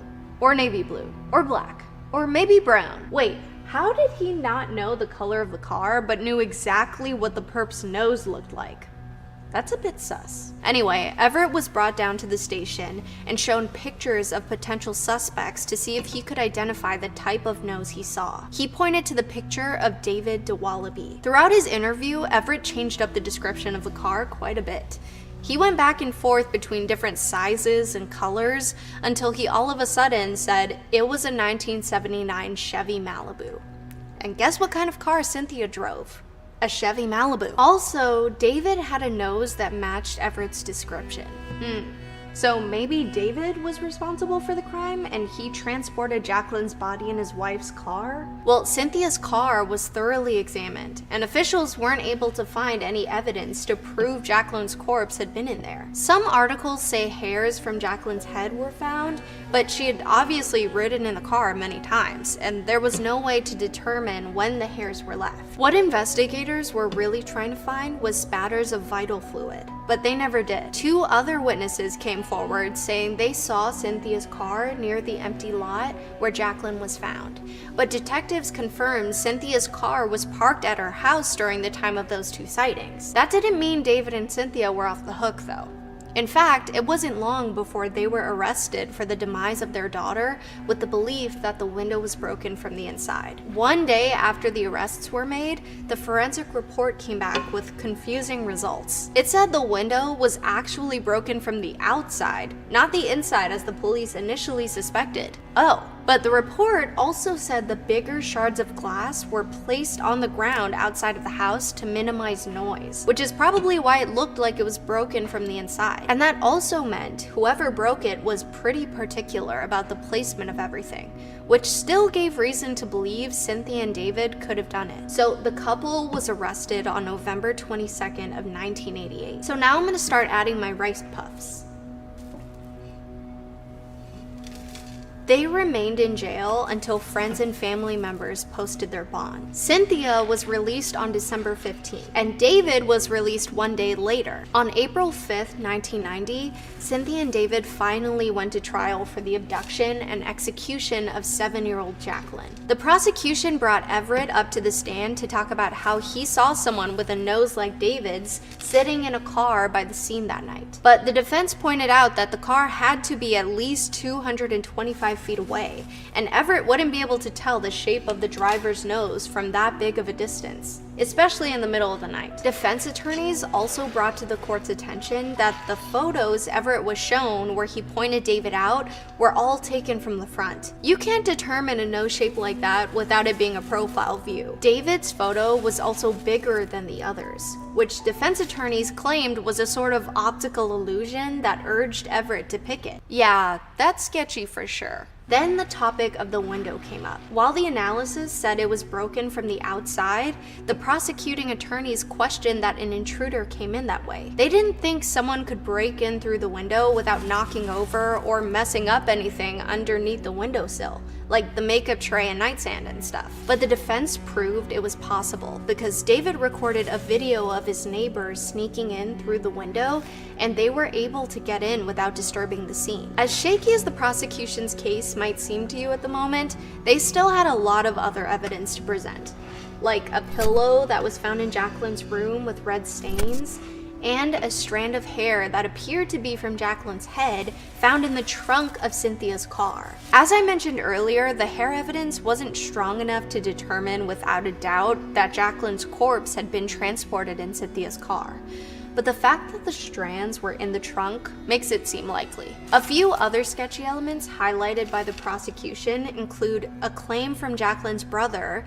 who said Jaclyn was spanked a lot by their parents, and a statement from the Dowaliby's neighbor, who said the rope found around Jaclyn's neck was one they'd seen her brother playing with in the past. The defense hit back by exposing the fact that the red stains on the pillow couldn't be identified, and the strands of hair were never officially confirmed as Jaclyn's. Their theory was that a convicted offender named Perry, who'd committed a similar crime 1 year after Jaclyn's, was the one responsible. It's not clear how in depth they went into this claim, but they apparently had enough reason to believe Perry was responsible if they threw out his name like that. Before the trial was over, the judge called the prosecution and defense attorneys to his chambers. He said there wasn't enough evidence against Cynthia, so he would be dismissing her charges. But that wasn't the same for David. After 14 hours of deliberation, the jury came to a consensus. On May 3rd, their verdict was announced. David was guilty. The judge sentenced David to 40 years for the homicide and 5 years for attempting to cover it up. This decision caused a huge uproar in the community. Some people were happy, as they truly believed David was guilty. Others, like Cynthia, were enraged, as they knew David didn't do it. To me, David definitely seems sketchy, but I don't think there was enough evidence to find him guilty. David's loved ones started a grassroots movement to try and get him out of jail, and that movement caught the attention of David Protis, a legal journalist for the Chicago Tribune. To avoid any confusion, we'll call this David by his last name, Protis. That July, Protis published a 2-part series to break down the case and criticize the guilty verdict. After the articles were published, one of the jury members from the Dowaliby's trial reached out saying she regretted voting David as guilty, but did it because she felt pressured by the rest of the group. Yeah, it's crazy to think everyone came to that verdict, given the lack of hard evidence against David. Protus became heavily invested in the case and teamed up with Paul Hogan, a reporter from a Chicago news station, to dig a little deeper. After doing some sleuthing, the two men found out about an experiment conducted by Robert Clifford, who was the head of South Suburban Prosecutions for the Cook County State's Attorney's Office. Back when Everett first talked about seeing the perp's nose, Robert was skeptical. He asked his police chief buddy, Paul, to do an experiment with him. The two men staged the scene Everett described and concluded what the defense attorneys later presented. It was impossible for Everett to see the perp's nose from 225 feet away. But Robert wasn't in charge of the prosecution team for this case, so I guess he either never presented these results to the person who was in charge, or he did and they decided to keep them a secret. Something else questionable uncovered by Protus and Paul was that Everett, the witness, wanted to be a police officer, but was rejected because he had bipolar disorder. Those two elements could definitely affect his witness statement. Well, Paul decided to broadcast an interview with Everett. And Everett literally said on camera that the lead prosecutor on the case had a more prominent nose than David's. And he was all like, yeah, if the prosecutor's picture was in the lineup, I would have picked him. Wait, what if the crime was committed by the prosecutor who was now doing everything in his power to cover it up? I mean, that's very unlikely, and I think the point Everett was trying to make is that the other people in the pictures he was shown didn't have as big of noses, but still. As the conversations were going on in the media about David being innocent, they were also going on in the courthouse on the down low. On October 30th, 1991, the Illinois Appellate Court unanimously reversed David's conviction without the possibility of a retrial. This decision was made because there was basically the same amount of evidence against Cynthia and David.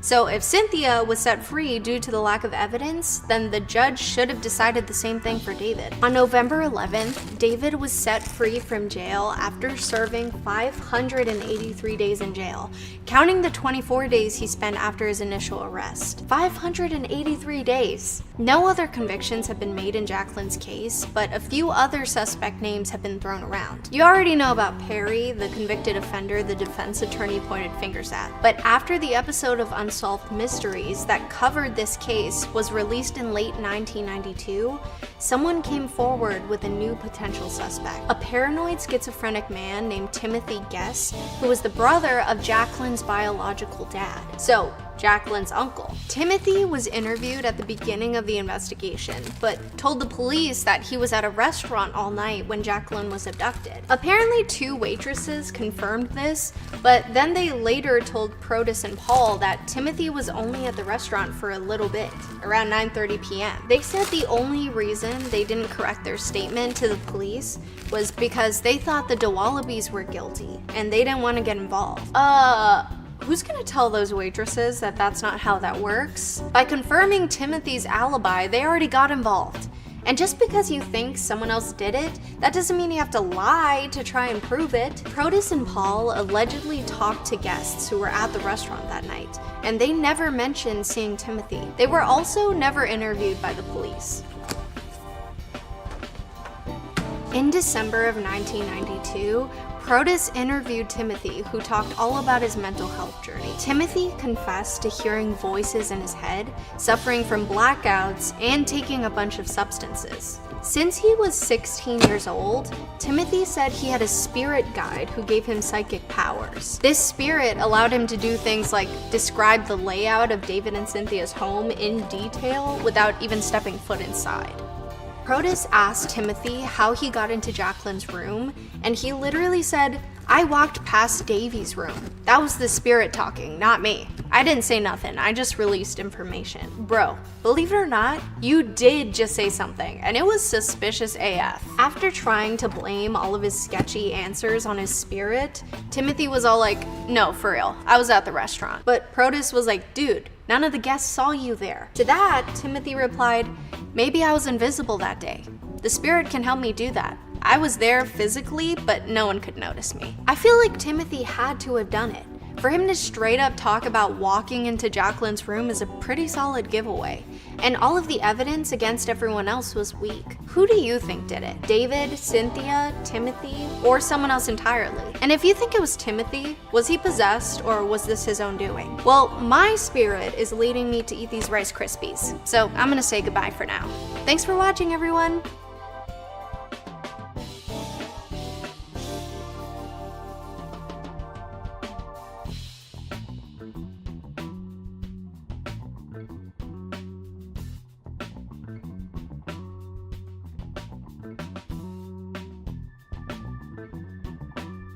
Going in the woods alone sounds spooky to most, but to Jane Marie Prichard, that was a regular thing. Jane was a botanist who loved the outdoors and alone time. One morning, while working on her thesis out in the wilderness, something awful happened, leaving her lifeless and undressed on the ground with several bullet wounds. On a Saturday in September of 1986, a couple went on a camping trip to the Blackbird State Forest in Delaware. After setting up their tent, they went out for a stroll to check out their new digs. While on their walk, the couple took in the beautiful sights, but then the mood abruptly shifted when they saw a woman's body about 20 feet off the trail. She was partially clothed and had a bullet wound on the back of her head. The camping couple immediately notified the police, who arrived as soon as they could. Officers began investigating, where they had trouble finding any evidence or leads. The only thing they could find was a single strand of hair. The woman was later identified as 28-year-old Jane Marie Prichard. She was a biology student at the University of Maryland, where she was working to get her master's degree.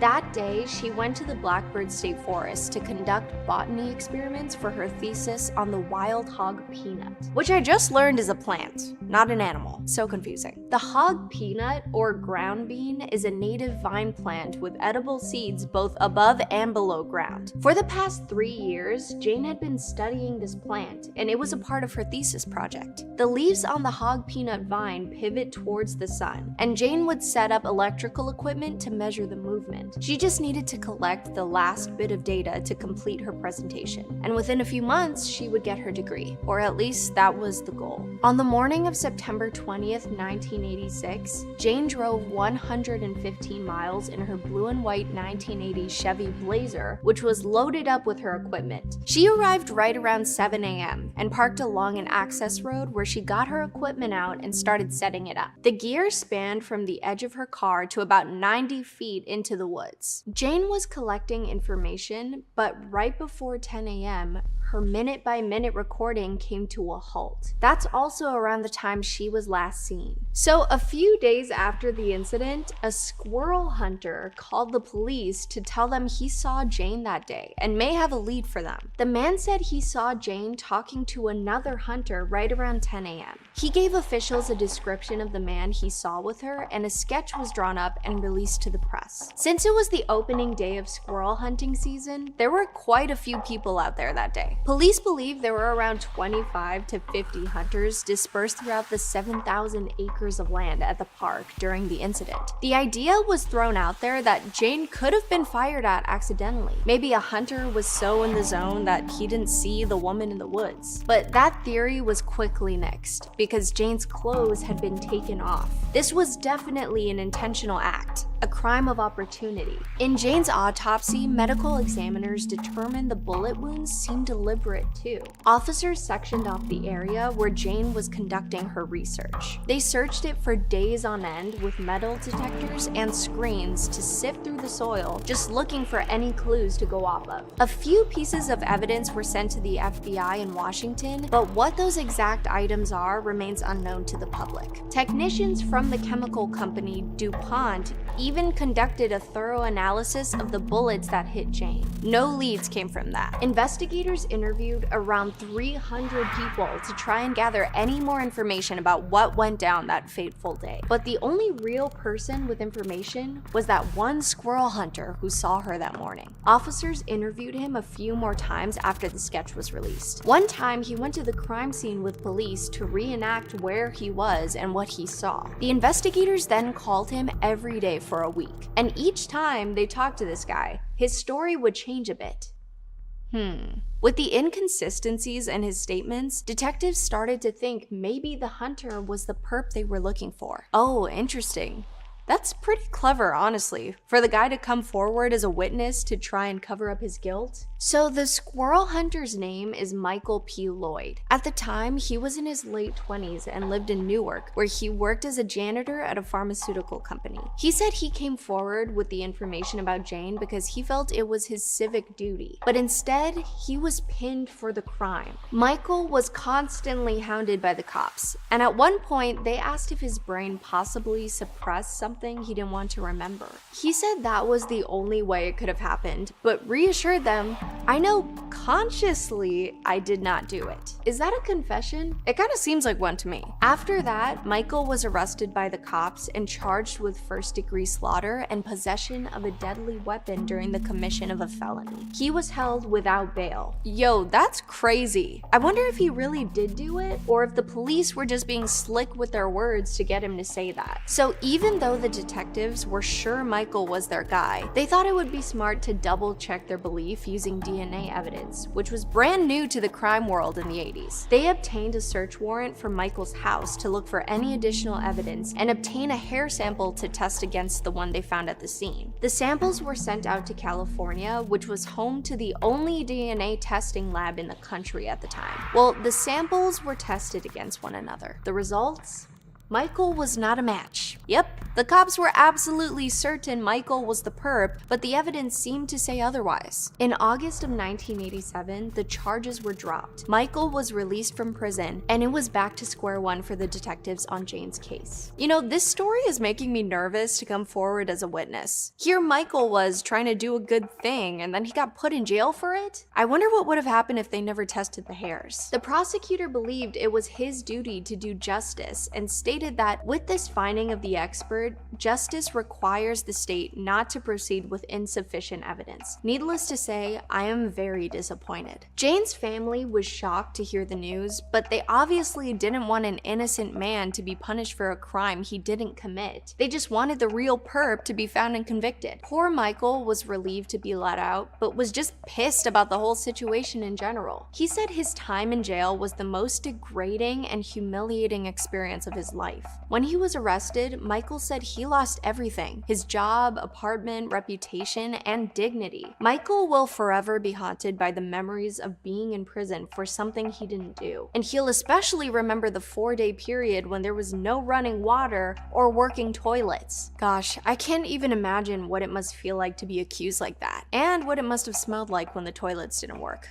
Ew. With their only suspect cleared, investigators were back to the beginning with the suspect list. They reviewed the case details, but with the lack of evidence and other witnesses, Jane's case was moved to the cold case files, and detectives went on to investigate other newer cases. Years and years passed with no movement in the case, but in October of 2014, the New Castle County Police announced that they'd be creating a new cold case homicide squad to look back at old unsolved cases and try and find justice for the victims with the use of new technology. In the chief's words, a seasoned investigator with a fresh set of eyes and the use of modern technology may be able to help solve these heinous crimes and bring some closure to the families of the victim. Amen to that. So the chief, Elmer, actually reached out to a retired detective named Glenn, who first trained him when he got out of the academy. Elmer asked Glenn if he wanted to be a part of the new cold case unit. Anyway, when he was approached by the chief, Glenn was actually on his second attempt of being retired, but he couldn't handle his restlessness and said yes. He was then partnered up with another detective named Thomas, and the two got to work on Jane's case. They dusted off the old cardboard boxes in the evidence room and started sifting through it all. In their search, the duo determined that there was a lot of evidence that could produce DNA to hopefully test. Thomas told a news outlet, "We're expecting results any day." After reopening the case, detectives reached out to the Prichard family to let them know what was going on. They were happy to hear the authorities haven't given up on Jane, but are still fearful that they won't receive closure about what happened. Jane's brother, Keith, said hearing from the investigators was pretty tough because Jane's passing has left the whole family with emotional wounds that have yet to be healed. When authorities first reached out to the family, Jane's other brother, Greg, was skeptical of the whole thing. He heard about all these scams where people were were targeting the families of victims from 9/11 and thought the phone call was a setup. Greg is also concerned that the reopening of Jane's case is going to get everyone's hopes up, but at the end of the day, he's interested to see what new information officials are able to find and wishes to get more answers about his sister. But the case was reopened back in 2015, and there still haven't been any announcements about hits, suspects, or advances in the case, at least to public knowledge. What happened to "we're expecting results any day"? Don't you mean year? Since things are at a standstill with the case, let's go back and see what kind of person Jane was and who she was involved with to come up with some theories.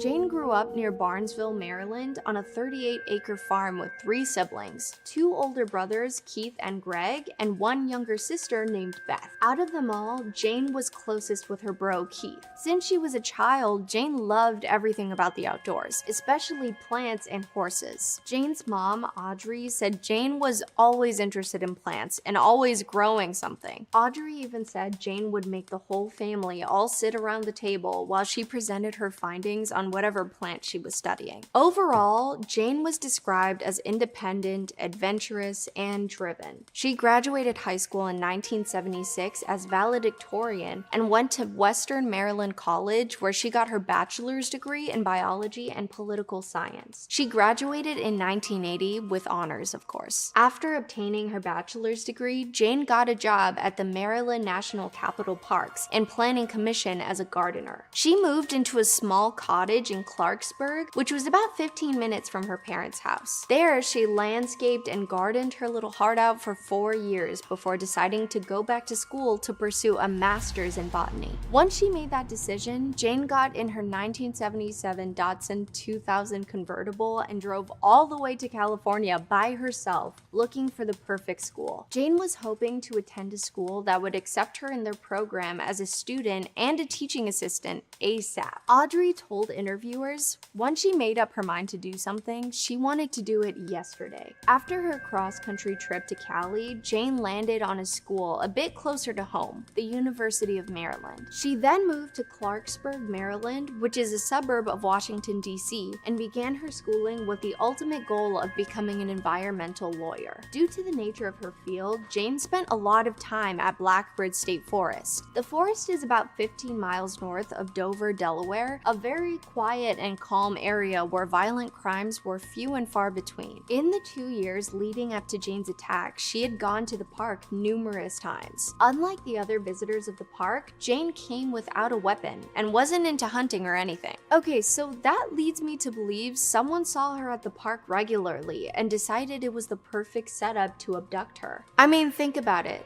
It was in the woods, Jane was all alone, and maybe she came on a certain day of the week or month or something where her attacker could predict her visit that September. Gosh, I hate this theory though. Like, why does this smart, independent person have to be preyed on just because she's a woman out conducting research by herself? And that's just my theory, but it seems pretty legit. On the other hand, there were plenty of hunters and outdoors people who frequented the park, but I also don't know why anyone would want to attack Jane. And wouldn't she have caught on to someone stalking her? She seemed to be an intelligent and aware woman. Another theory posed by the web sleuths of Reddit is that this was a crime carried out by a park officer. That time of year was a busy time for park rangers and trail maintenance, so if anyone would know about Jane and her visits, it'd be an employee. But someone else commented on the Reddit thread saying Blackbird isn't part of the park system. Instead, it's run by the Department of Agriculture and doesn't have a big staff. I don't know, I feel like having a smaller staff might be beneficial to the attacker. Anyway, that is a theory from some random internet forum, and it's hard to prove or disprove at this point. But we do have a bit of information about the forest manager from back then. His name was John Bennett, and he said he knew Jane pretty well, although he didn't know much about these hog peanuts. John said Jane would come to Blackbird every few weeks to sit and study the plants all day. He said,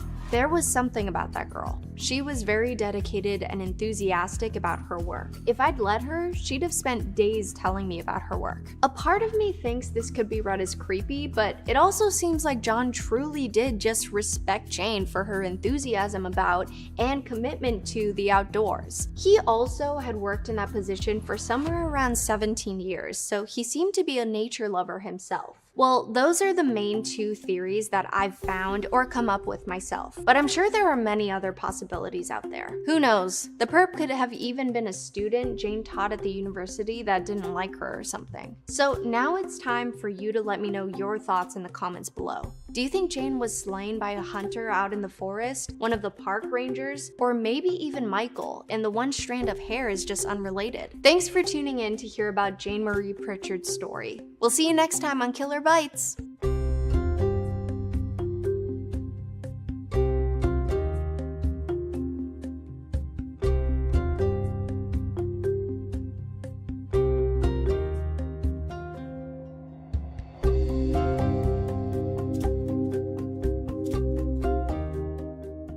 A bond between a mother and son is unbreakable. Well, unless that son pays a hitman $70 to go after his mother so he can get money to jumpstart his rap career. Shall we dive in? Yolanda Holmes was a 45-year-old salon owner from Chicago. She lived in an apartment with her son and on and off boyfriend. On September 2nd, 2012, at 4:30 in the morning, Yolanda was sleeping in bed with her boyfriend when someone rang the call box to her apartment. Earlier that night, her son told her he'd be home late, so she assumed it was him. She buzzed him in and unlocked the door, but it wasn't her son. Next thing we know, Yolanda's boyfriend calls 911 to report shots fired. Cops arrive at Yolanda's apartment, but it's too late. They walk in on a brutal scene. She's appeared to have been punctured with a knife and hit with a bullet in the head. Yolanda's boyfriend had puncture wounds on his head and hands, but medics said he would survive.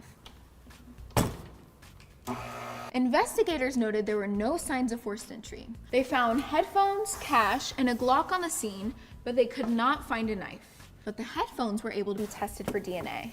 Oh, and to make matters worse, Yolanda's son came home during the investigation. I can't even imagine what it was like to walk in on such a gruesome scene.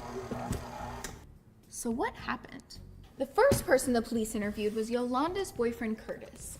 He said he was lying in bed with Yolanda when he heard shots fired. He got up to see what was going on and ended up in a fight with the Glock-wielding criminal. But detectives didn't quite believe his statement. They theorized he may have staged his own attack. I mean, I can see where they're coming from. Why would the mystery criminal take out Yolanda but not her boyfriend? Especially after getting in a fight with him. Then, detectives reviewed the security footage from Yolanda's building to see who rang the call box that night. They saw a man wearing headphones press the button and enter the building. Later, they saw the same man leave the building, but this time he was wearing a different jacket and pair of shoes. He was also missing his headphones. Detectives were unable to identify the man from this video, so they requested Yolanda's phone records to see if they could find any clues from that. It took 1 year after Yolanda's passing for officials to obtain the records to both of her phones. 1 year! You think they could expedite the process if a criminal is on the loose? Guess not. After detectives looked through the phone records, there was one number that caught their eye. It was the number of a 22-year-old man named Eugene. He had called Yolanda's phone before, during, and after the event that night. During? That's odd. Eugene's DNA was already in the system from a previous charge, so they tested it against the headphones, and it was a match. Eugene was then brought in for questioning, where at first he said he had nothing to do with Yolanda's passing, but then he caved. He admitted to attempting to rob her apartment, attacking her boyfriend, and knocking her out with a bullet. After that, he had a getaway driver scoop him up and they fled the scene. But here's where it gets messed up. Eugene said Yolanda's son was the one who planned the whole crime. Her own son. Like, that is just crazy. Why would you want to do that? Turns out, the number that Eugene called belonged to Yolanda's son. They shared the same phone plan, so the records of both phones were searched.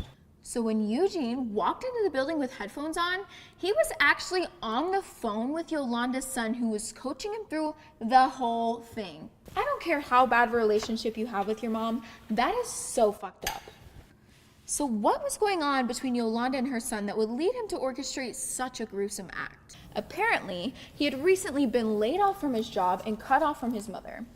This is after she had already bought him a Camaro, designer clothes, and gotten him numerous jobs. In efforts to further his rap career, he brainstormed ways to get more money. His mom had a decent savings account and 2 life insurance policies, so getting her out of the picture seemed like the best option to him. I can think of so many other ways to make money.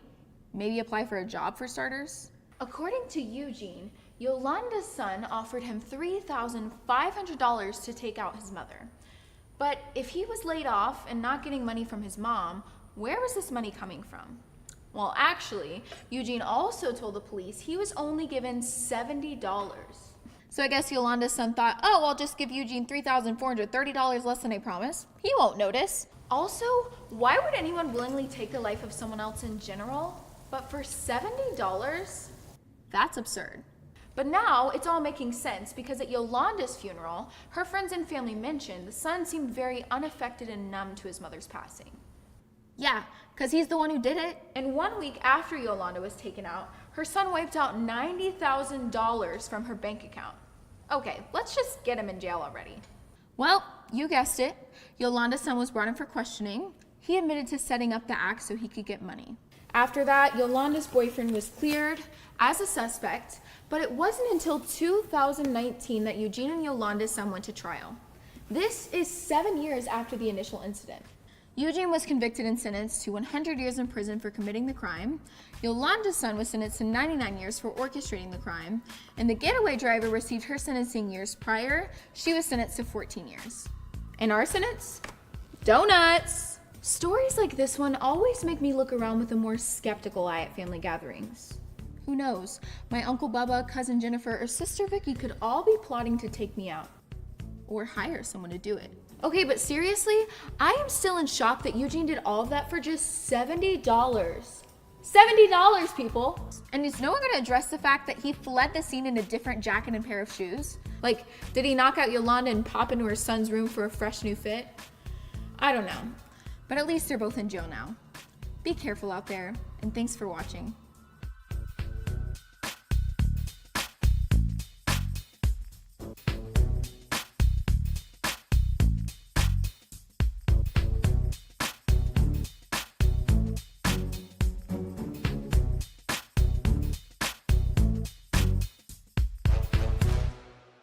The disappearance of D.B. Cooper. It's considered one of the greatest unsolved mysteries in American history. I mean, this story is crazy. Over the course of this retelling, you'll learn about a man who commandeered a plane, stole a bag of money, and then jumped out, leading to a 50-year investigation that's still being conducted. Our story starts on the afternoon of November 24th, 1971, aka the day before Thanksgiving, which has absolutely nothing to do with this case. I just thought it was a fun fact to share. A man going by the name of Dan Cooper was at the airport in Portland, Oregon. He bought a one-way ticket on Northwest Orient Airlines, flight number 305, heading to Seattle. He also paid cash for the ticket, and it was only $20 back then. I mean, can you believe that? Who pays cash for a plane ticket? So let's take a closer look at Dan Cooper. He appeared to be around 40 years old, and he was wearing a full-on business getup: a white shirt, black tie, brown shoes, and a black coat.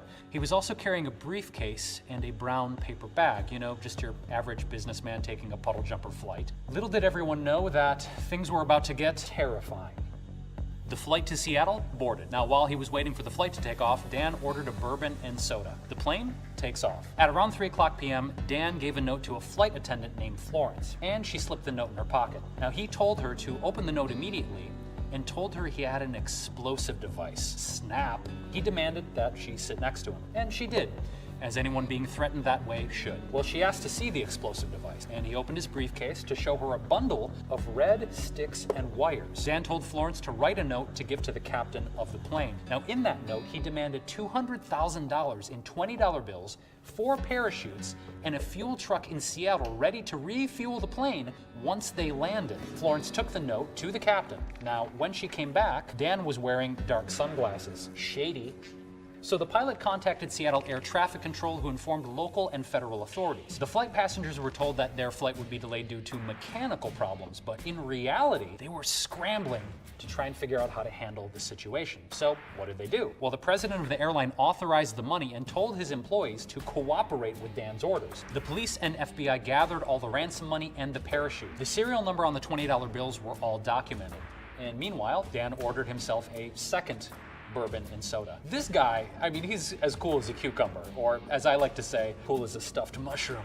So Dan was informed his demands would be met and was offered 4 military-issue parachutes. Now, he turned down the parachutes and ordered for civilian parachutes with manual ripcords. Weird flex, but okay. So the Seattle police found the parachutes at a local skydiving school, and the flight landed at around 5:30 p.m. Dan exchanged the 36 passengers for the money and the parachutes, and Dan kept a handful of crew members. The plane took off again, this time for Mexico City per Dan's requests. Dan told the pilot to keep the plane below 10,000 feet, and then he put his shades back on, as one does when one takes over an entire airplane. Now this is where it gets completely crazy, and what makes this story one of the greatest heist stories of all time. At around 8 o'clock p.m., Dan jumped out of the airplane with the parachute and the ransom money, never to be seen again.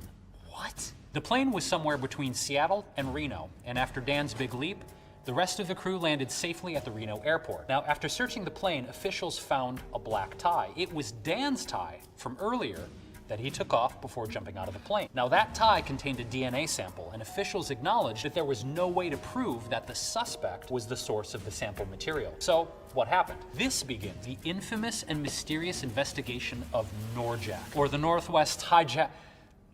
You can figure it out.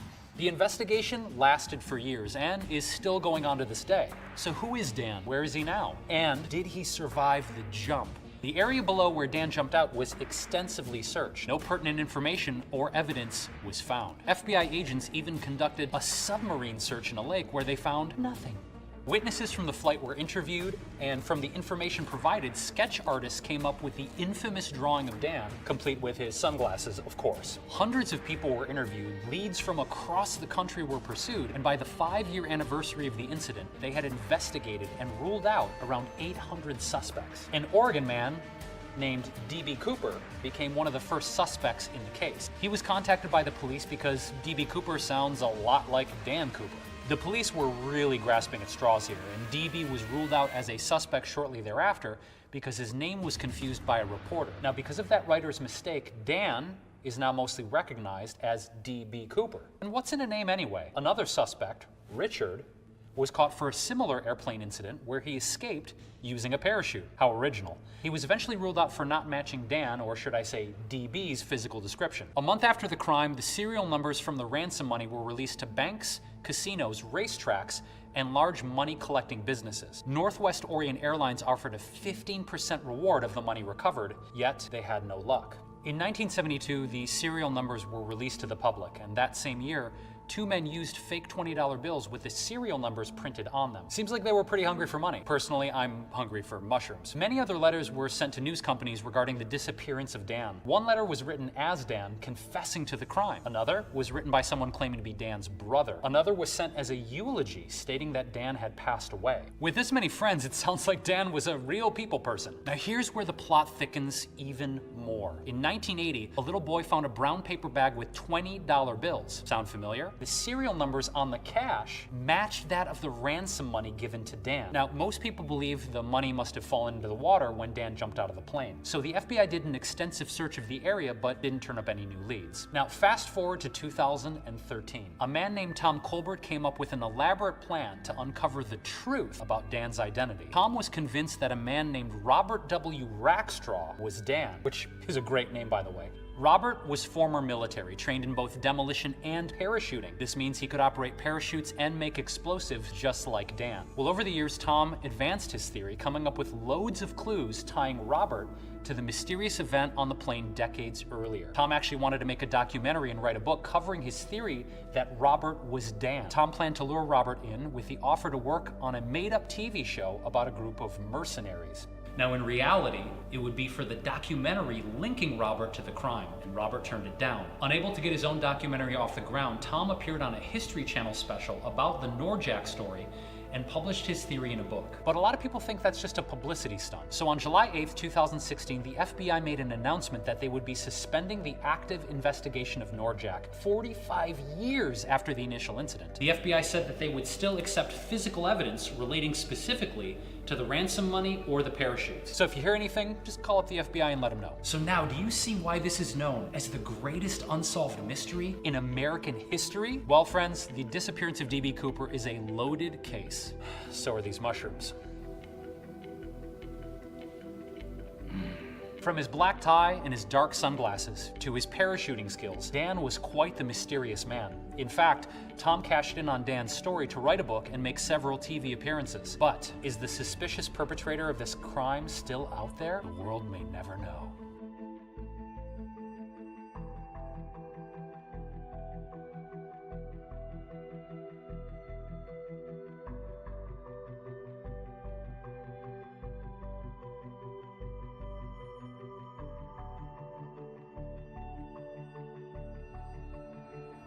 Hey everyone, welcome to Killer Bites, a show where we tell you morbid stories from the world of true crime. Today on Killer Bites, we'll be talking about the conflicted case of Mary Yoder. Someone had poisoned Mary Yoder, that much was certain. But the confusing and conflicting circumstantial evidence of who had actually done the crime would end in what some believed was the wrong suspect doing the time. 6 months, 2 trials, and 2 deadlocked juries later, and some of Mary's sisters still think that they got the wrong person. Mary Yoder was a 60-year-old chiropractor from New York who was quite literally the picture of perfect health. Looking at photos of her, you can tell she took her health and profession very seriously, and it showed. Because homegirl didn't look a day over 40. Mary ran a successful chiropractic business with her husband Bill for more than 30 years. Could you imagine having both of your parents as chiropractors? My mom is still constantly on me about my posture. They were also just a thriving couple. Thriving like they grew their own herbs in their garden that they used for their holistic medicine thriving. Imagine having your life that much together. One Sunday in July, Mary started feeling ill quite suddenly at work.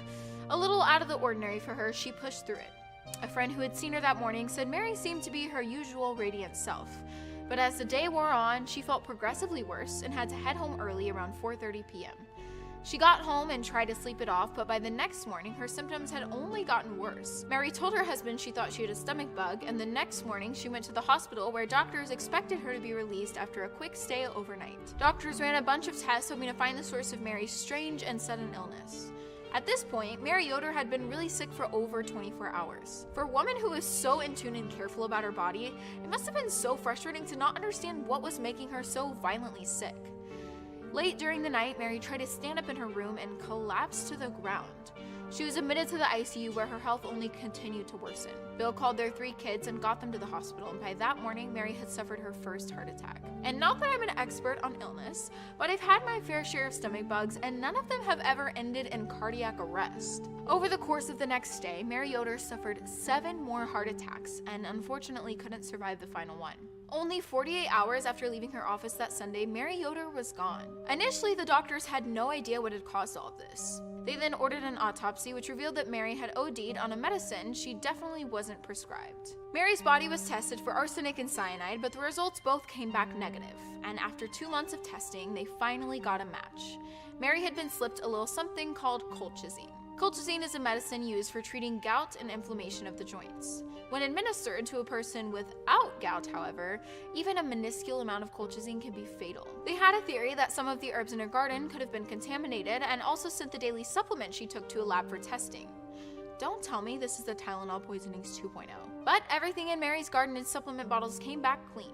Proving that she couldn't have accidentally ingested the substance, the investigators knew that someone had intentionally poisoned Mary. And who's the first person the authorities turned to in a case of foul play? If you guessed the husband, you are correct. That day Mary got sick, her husband Bill was not in the office. Investigators looked into the victim's life insurance policies as a potential motive, and their search revealed nothing suspicious, and the prospect of an insurance payout was ruled out. And get this, not long after Mary Yoder was gone, Bill reportedly started dating her sister. Whoa there, buddy. That's suspicious AF. Then the authorities started receiving anonymous letters. The medical examiners got one, and the sheriff's department got one. Both letters were identical and claimed to have information regarding the case. Both letters pointed the finger at Mary's youngest son, Adam. huh? And both of the letters listed the fatal poison by name, colchicine. It also said to look in Adam's car for evidence. The cops then ruled out Bill as their suspect and shifted their focus to Adam. The letters told them that a bottle of colchicine could be found under the passenger seat of Adam's car. Sure enough, when deputies inspected the car, a bottle of colchicine was under Adam's seat, just as the letter said. But who is this mystery letter-writing vigilante? And how did they know about all of this? In Adam's car, searchers found a bottle of colchicine, a cardboard wrapper, and a receipt detailing the transaction with an email address that was similar to several that Adam had. What was it? colchicinelover95@gmail.com? Allegedly, when they searched Adam's car, he was standing there smoking a cig, and the second they pulled out that bottle, the cig nearly fell right out of his mouth. Investigators looked into Adam's whereabouts when his mom fell ill and found out that 5 days earlier he'd gone to Long Island to visit one of his sisters. He was there until his dad called him about his mom's health situation and then returned home to be with them. By now, the authorities believed they had their suspect, so they started interviewing potential witnesses. They started with the people who knew him best, like his on and off girlfriend Caitlin Conley, who went by Katie. Katie also worked for Mary at her chiropractic business and had been the receptionist and assistant there for 4 years. She loved Mary dearly and was even identified as a loved one of Mary's in her obituary. Katie was devastated by the loss as well and wrote on her Facebook page, "If love could have saved you, you would have lived forever." Why am I crying in the club right now? Detectives questioned Katie and asked if she knew of anything suspicious going on between Adam and Mary. While Katie went through rounds of interviews, a crucial detail came back from the forensics lab. They believed that the anonymous letters came from the YODER's own chiropractic business. The letters were tested for DNA, and they discovered that the DNA underneath the stamp belonged to a female. Investigators asked Katie for a DNA sample, and she obliged. Katie explained to them her tasks in the office and how she often pre-stamped the envelopes for the mail. Yeah, I was gonna say that sounds suspicious, but I've totally had that office job before where there were just those days with not a whole lot to do, so you start doing ridiculous things like pre-stamping envelopes just to try and look busy. Katie even reportedly brought in envelope samples and letterhead from the office to help them with their investigation. Detectives asked Adam about the email address on the receipt for the bottle of colchicine. He said the email was similar to some that he had, but he said he didn't own that account. The detectives found out that the email address had only been accessed in 2 locations, at Katie's home and on Katie's cell phone. And that's when investigators began to learn about Katie and Adam's toxic on and off again relationship. They also found out that in 2015, Katie had allegedly given Adam some supplements that were supposed to help him focus on his studies, and that ended up making him sick too. Investigators began to believe that Adam Yoder was being framed and that the evidence in his car had been planted by someone else. OMG, who? Detectives brought in Katie for another interview, and she stuck to her original statements, continually keeping the blame on Adam. But that's when they started to realize that Katie's story was sounding very familiar. They had always believed that whoever wrote the letter was most likely responsible for Mary's poisoning. So they just straight up asked her. They asked Katie if she wrote the letters, and she told them that she had. An investigation turned up a long paper trail of emails and prepaid gift cards used in the purchase of the colchicine that led straight back to Katie. Detectives also found Katie's DNA on the colchicine vial found in Adam's car. They theorized that Katie had spiked Mary's protein drink that she had every morning. From that point on, Katie was no longer a witness, but the #1 suspect. The 23-year-old woman was arrested and charged in the crimes against Mary Yoder, but the cops still didn't have a motive. And when the case went to trial, that was the pure focus. The motive. Katie's lawyer argued that the only person who had the motive and means to snuff Mary was her husband Bill. They also tried to say the motive was Bill's affair with Mary's older sister Kathleen. Ooh. Yeah, that doesn't look good. They argued that Bill also had access to Mary's daily protein shake before she left for work and could have kept his distance from the office that day to avoid suspicion. They added to the argument by saying Bill had access to colchicine because Mary had allegedly talked about its helpful use for the plants in her garden and that she could have ordered some herself. The prosecution claimed Bill had nothing to do with Mary's poisoning and that Caitlin was the mastermind behind it all with the motive of revenge. Katie was a woman scorned who wanted to get back at Adam by poisoning his mother. But 2 of Mary's own sisters adamantly disagreed with the prosecution.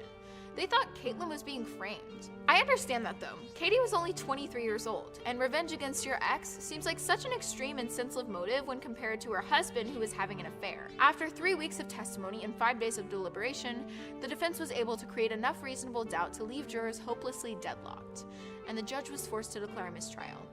but prosecutors didn't drop the charges, and 5 months later, Katie was on trial again. This time, as prosecutors prepared for their trial, Adam informed them that Katie had plugged her phone into his computer right around the time his mother passed. Forensic experts searched his laptop and discovered that a backup of Katie's phone had been created. I still don't really understand you, but thank you, iCloud. The phone backup revealed that she had searched the internet around the time of Mary's passing for the most lethal poisons. Katie's family took a huge gamble and hired a new attorney right before the second trial began. This round, her team decided to no longer focus the blame on Bill, but instead shifted the blame back on Adam Yoder. The new defense team began to paint a new toxic relationship between Adam and his mother, claiming they were codependent and often violent.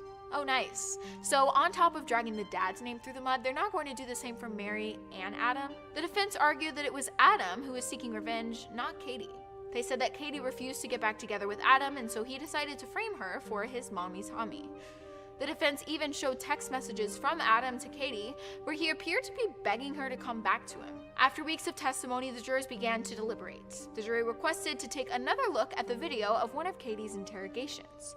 They watched for the specific moment where Katie was asked why she believed Adam would keep the poison in his own car, even though it would directly link him to the crime. Katie told investigators she thought he might be keeping it in his car to use it on someone else, but then added, "But guys don't use poison." The detective, not really knowing where the statement came from, responded back, "A lot of them do." To which Katie responded, "They say it's a lady's weapon." The jurors couldn't figure out why Katie had said that.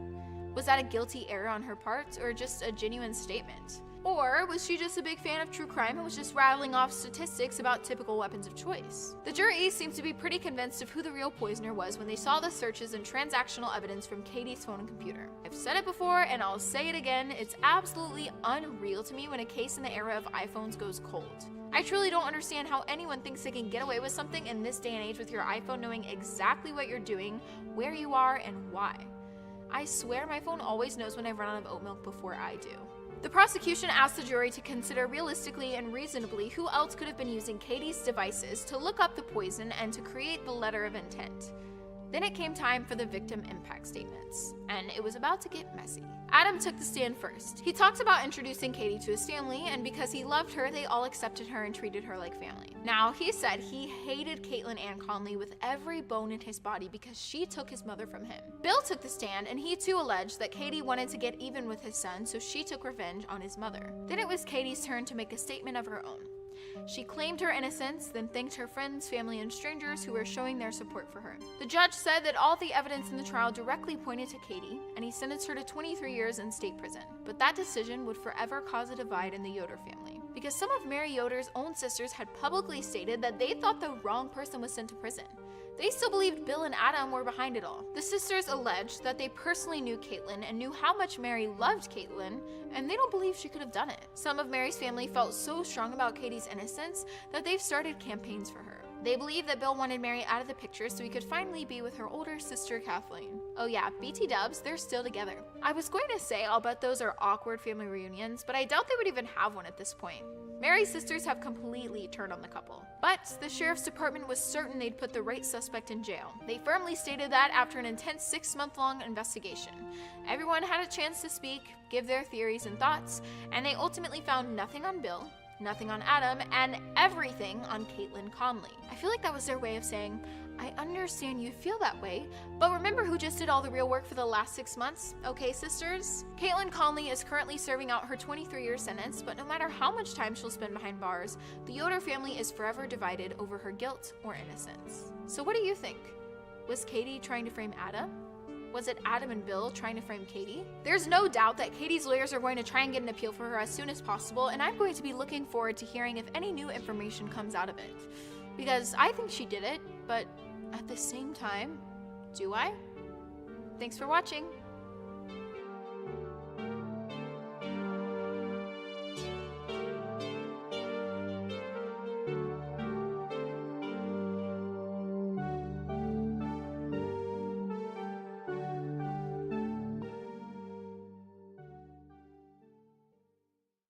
In today's episode, we're going to talk about the disappearance of Tara Grinstead.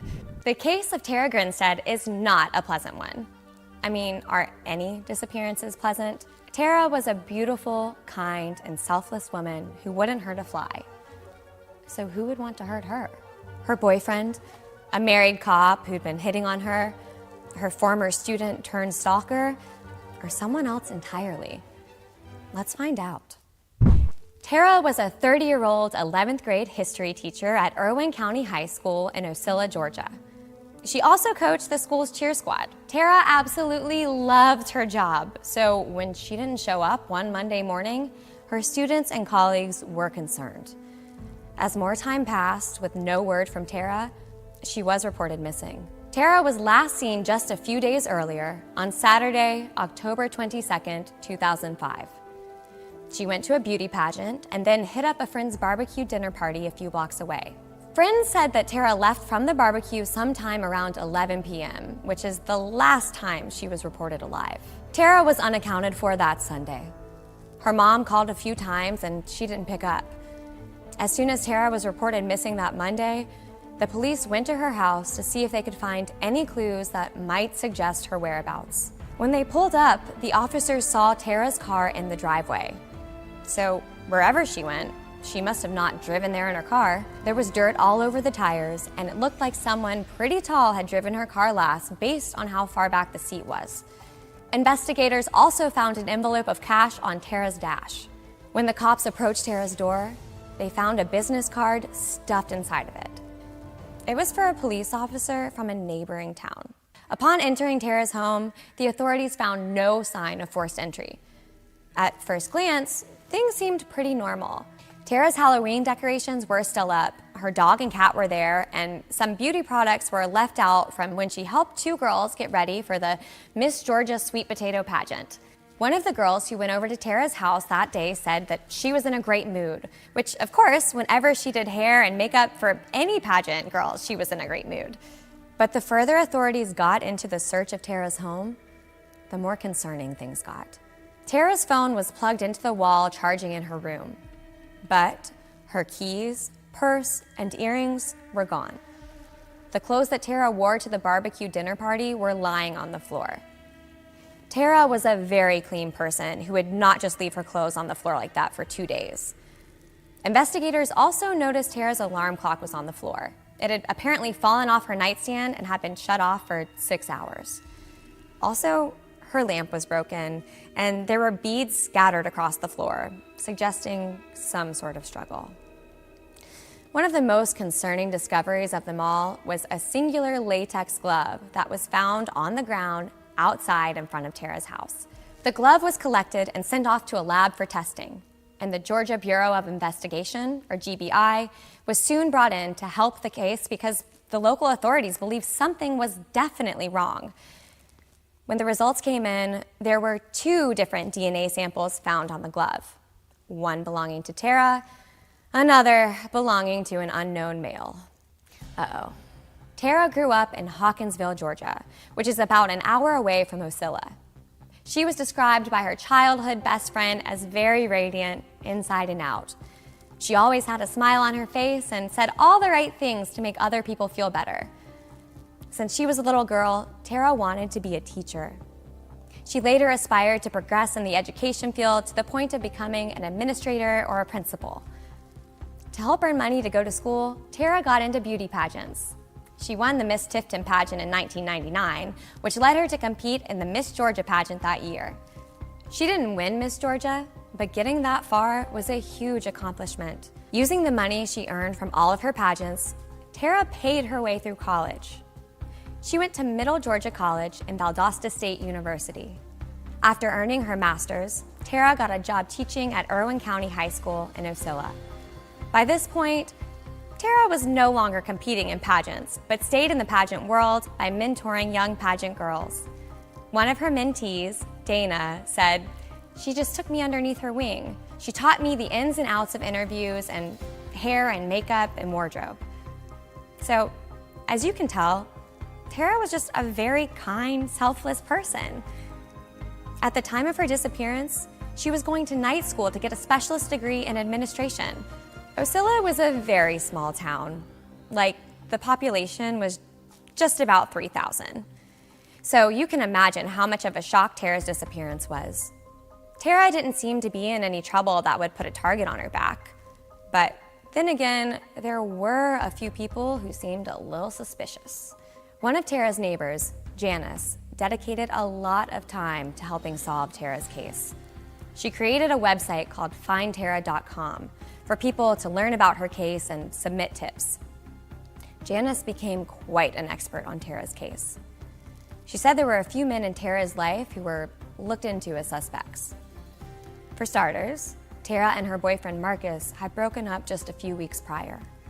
Marcus used to be a police officer, but he'd recently joined the Army and become a ranger, which meant he had to go overseas. Tara and Marcus dated for about 6 years, but I guess the whole overseas thing led them to break up, which Tara's friend said left her very distraught. Tara saw herself getting married to Marcus, and she really didn't want to break up. Marcus came back to Ocilla earlier that month, so he was in town when she disappeared. Police questioned Marcus about Tara's disappearance, but he said he went to a bar on Saturday night with a former colleague from the police force. This alibi was confirmed. Marcus did mention something a little concerning during his interview, though. He claimed Tara said if she saw him with another woman, that she'd take her own life. A lot of case followers focus on Marcus's military background, saying he's trained to kill.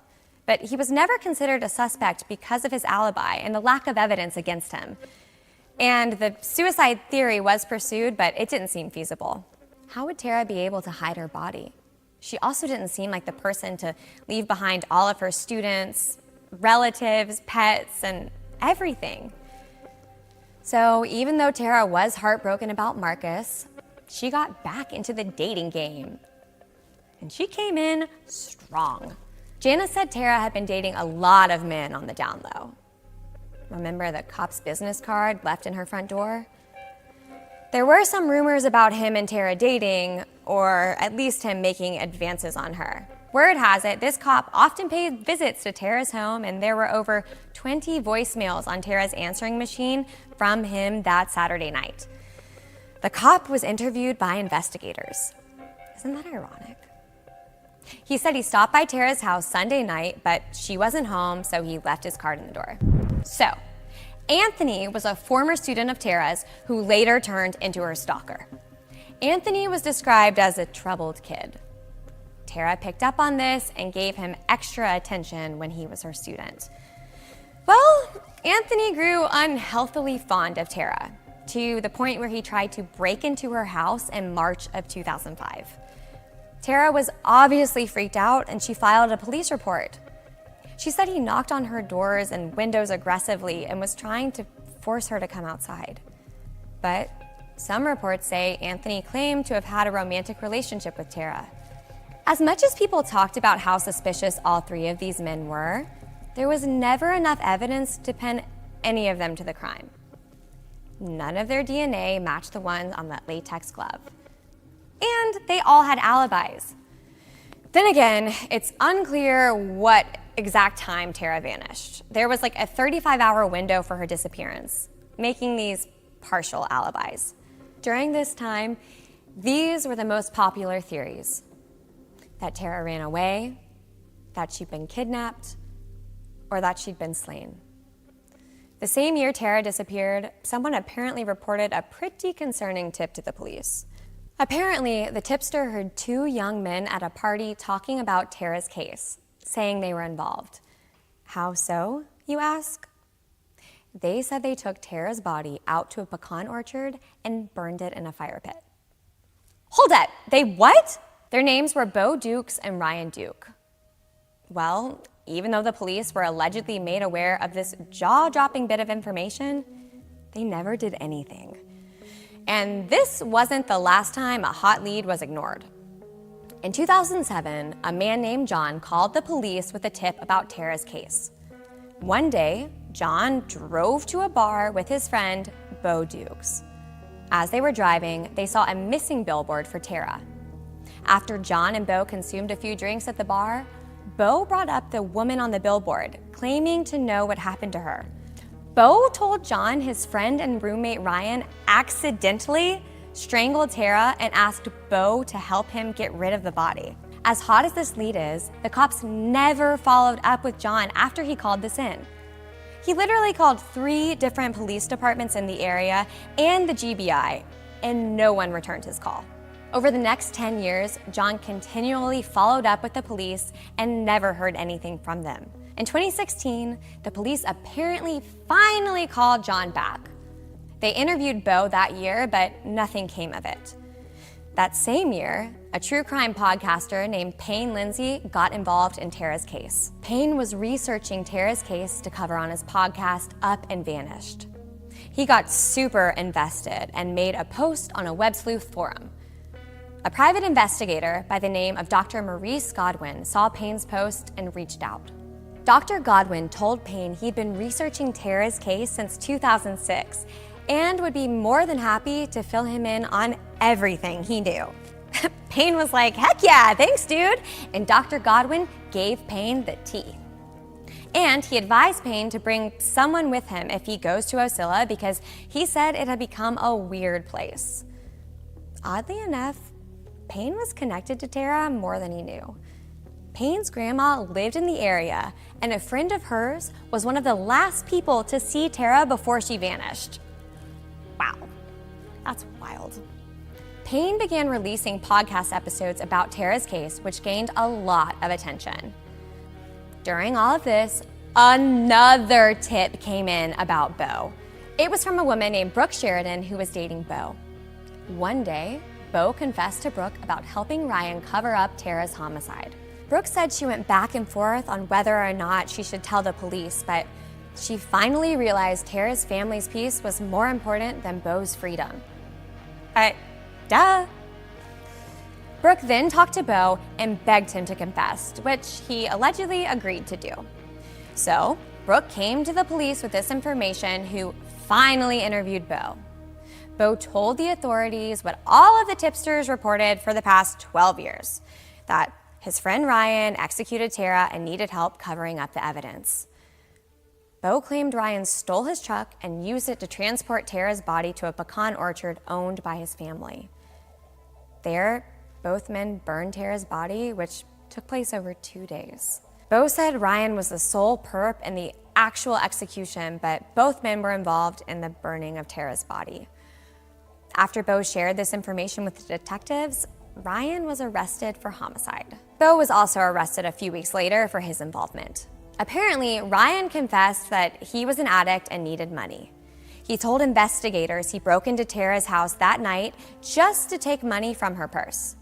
While he was rummaging through Tara's things, Ryan got spooked because he thought she was behind him.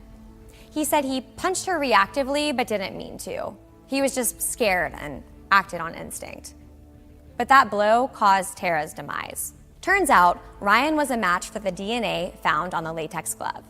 And there was a phone call made from Ryan's phone to Tara that Sunday. Got him. So, here's some helpful information about Beau and Ryan before we get to their trials. Beau was a former Army supply specialist who served 3 years in jail after his wife was found guilty of stealing $150,000 from the Army. Yikes. Rumor has it, Brooke's tip was actually constructed by her and Beau to get the $100,000 reward money to help pay off the debt Beau owed to the Army. To make matters worse, Beau apparently started making anonymous comments on web threads about Tara's case. He was legit answering questions, giving all these hypothetical stories that turned out to be true. So messed up. Like Beau, Ryan had a criminal history. In 2010, he went to jail for a DUI. While in jail, Ryan apparently was placed on suicide watch. Ryan and Beau were best buds in school, and they were both students of Tara's a few years before her disappearance. As for the motive, it seemed as if Ryan had a huge crush on Tara. And not only Tara. A Facebook message was revealed that Ryan sent one of his other former teachers. It said, "How are you? Just an older, wiser fool, seeing how you were doing. Gotta admit, thought you were sexy. Things aren't looking great for me, but it's okay. Life is the singularity we all share. If this is the last we speak, I want you to know you're a wonderful teacher and a kind person. Thank you for allowing me and my stubborn self to learn. I wish you the best. Ryan A. Duke." So let's get to the trials. Beau's was first. It took place in March of 2019. He was found guilty and he received a 25-year sentence. Before his trial, though, Beau was out on bail. During this time, he forced 2 women over to his house and made them engage in relations with him against their will. The 2 women survived the encounter and went to the police to make a report. Because of this, Beau was arrested for rape, aggravated false imprisonment, and possession of a firearm by a convicted felon. So, Ryan's trial took place in 2022. Unlike Beau, he remained in jail from his arrest in 2017 to his trial. Once Beau was put behind bars in 2019, Ryan's story drastically changed. Here's what he said actually happened. That Saturday night, Ryan was super sick and passed out in the bathroom of his and Beau's mobile home. The next morning, Beau woke Ryan up in a panic. He said he offed Tara and showed Ryan her purse and license to prove it. Ryan said he just thought Beau had stolen Tara's purse. So Ryan then drove Beau's truck out to try and find Tara to give her her purse back. And he apparently called 411 to try and get her phone number, which is why he called her. Of course, Tara didn't answer, and Beau somehow made Ryan come out to the pecan orchard. There, Beau showed Ryan Tara's body. Ryan said she was lifeless, covered in bruises. Then, Beau pushed up Tara's shirt and started groping her before the 2 set her body on fire. I'm not exactly sure how I feel about this version of the story. Beau clearly has a more aggressive criminal history to prove he's capable of doing something so terrible to Tara. But at the same time, Ryan's DNA was in that glove at her house, which makes it seem like he was more involved than he now claims to be. Ryan said he didn't tell the truth in the beginning because he was afraid of Beau. But once he knew Beau was in prison, he was finally comfortable telling the truth. At the end of his trial, Ryan was found guilty of concealing a death, but not found guilty of homicide, aggravated assault, or burglary. Ryan was sentenced to 10 years in prison, which is the maximum sentence for the concealing charge. By that point, Ryan had already been in jail for 5 years awaiting his trial, which counts toward his sentence. So that means he only has 5 years left if he's not paroled before then. At the time we're filming this, these are the latest updates in Tara's case. And I can't say I'm pleased with them, honestly. I guess it's good the perps have been named and partially charged, but the story is still very muddy. Do you think Ryan is telling the truth about Beau being responsible? Or do you think it's the other way around? Let me know your thoughts in the comments. This is Lindsay, and I'll see you next time on Killer Bites.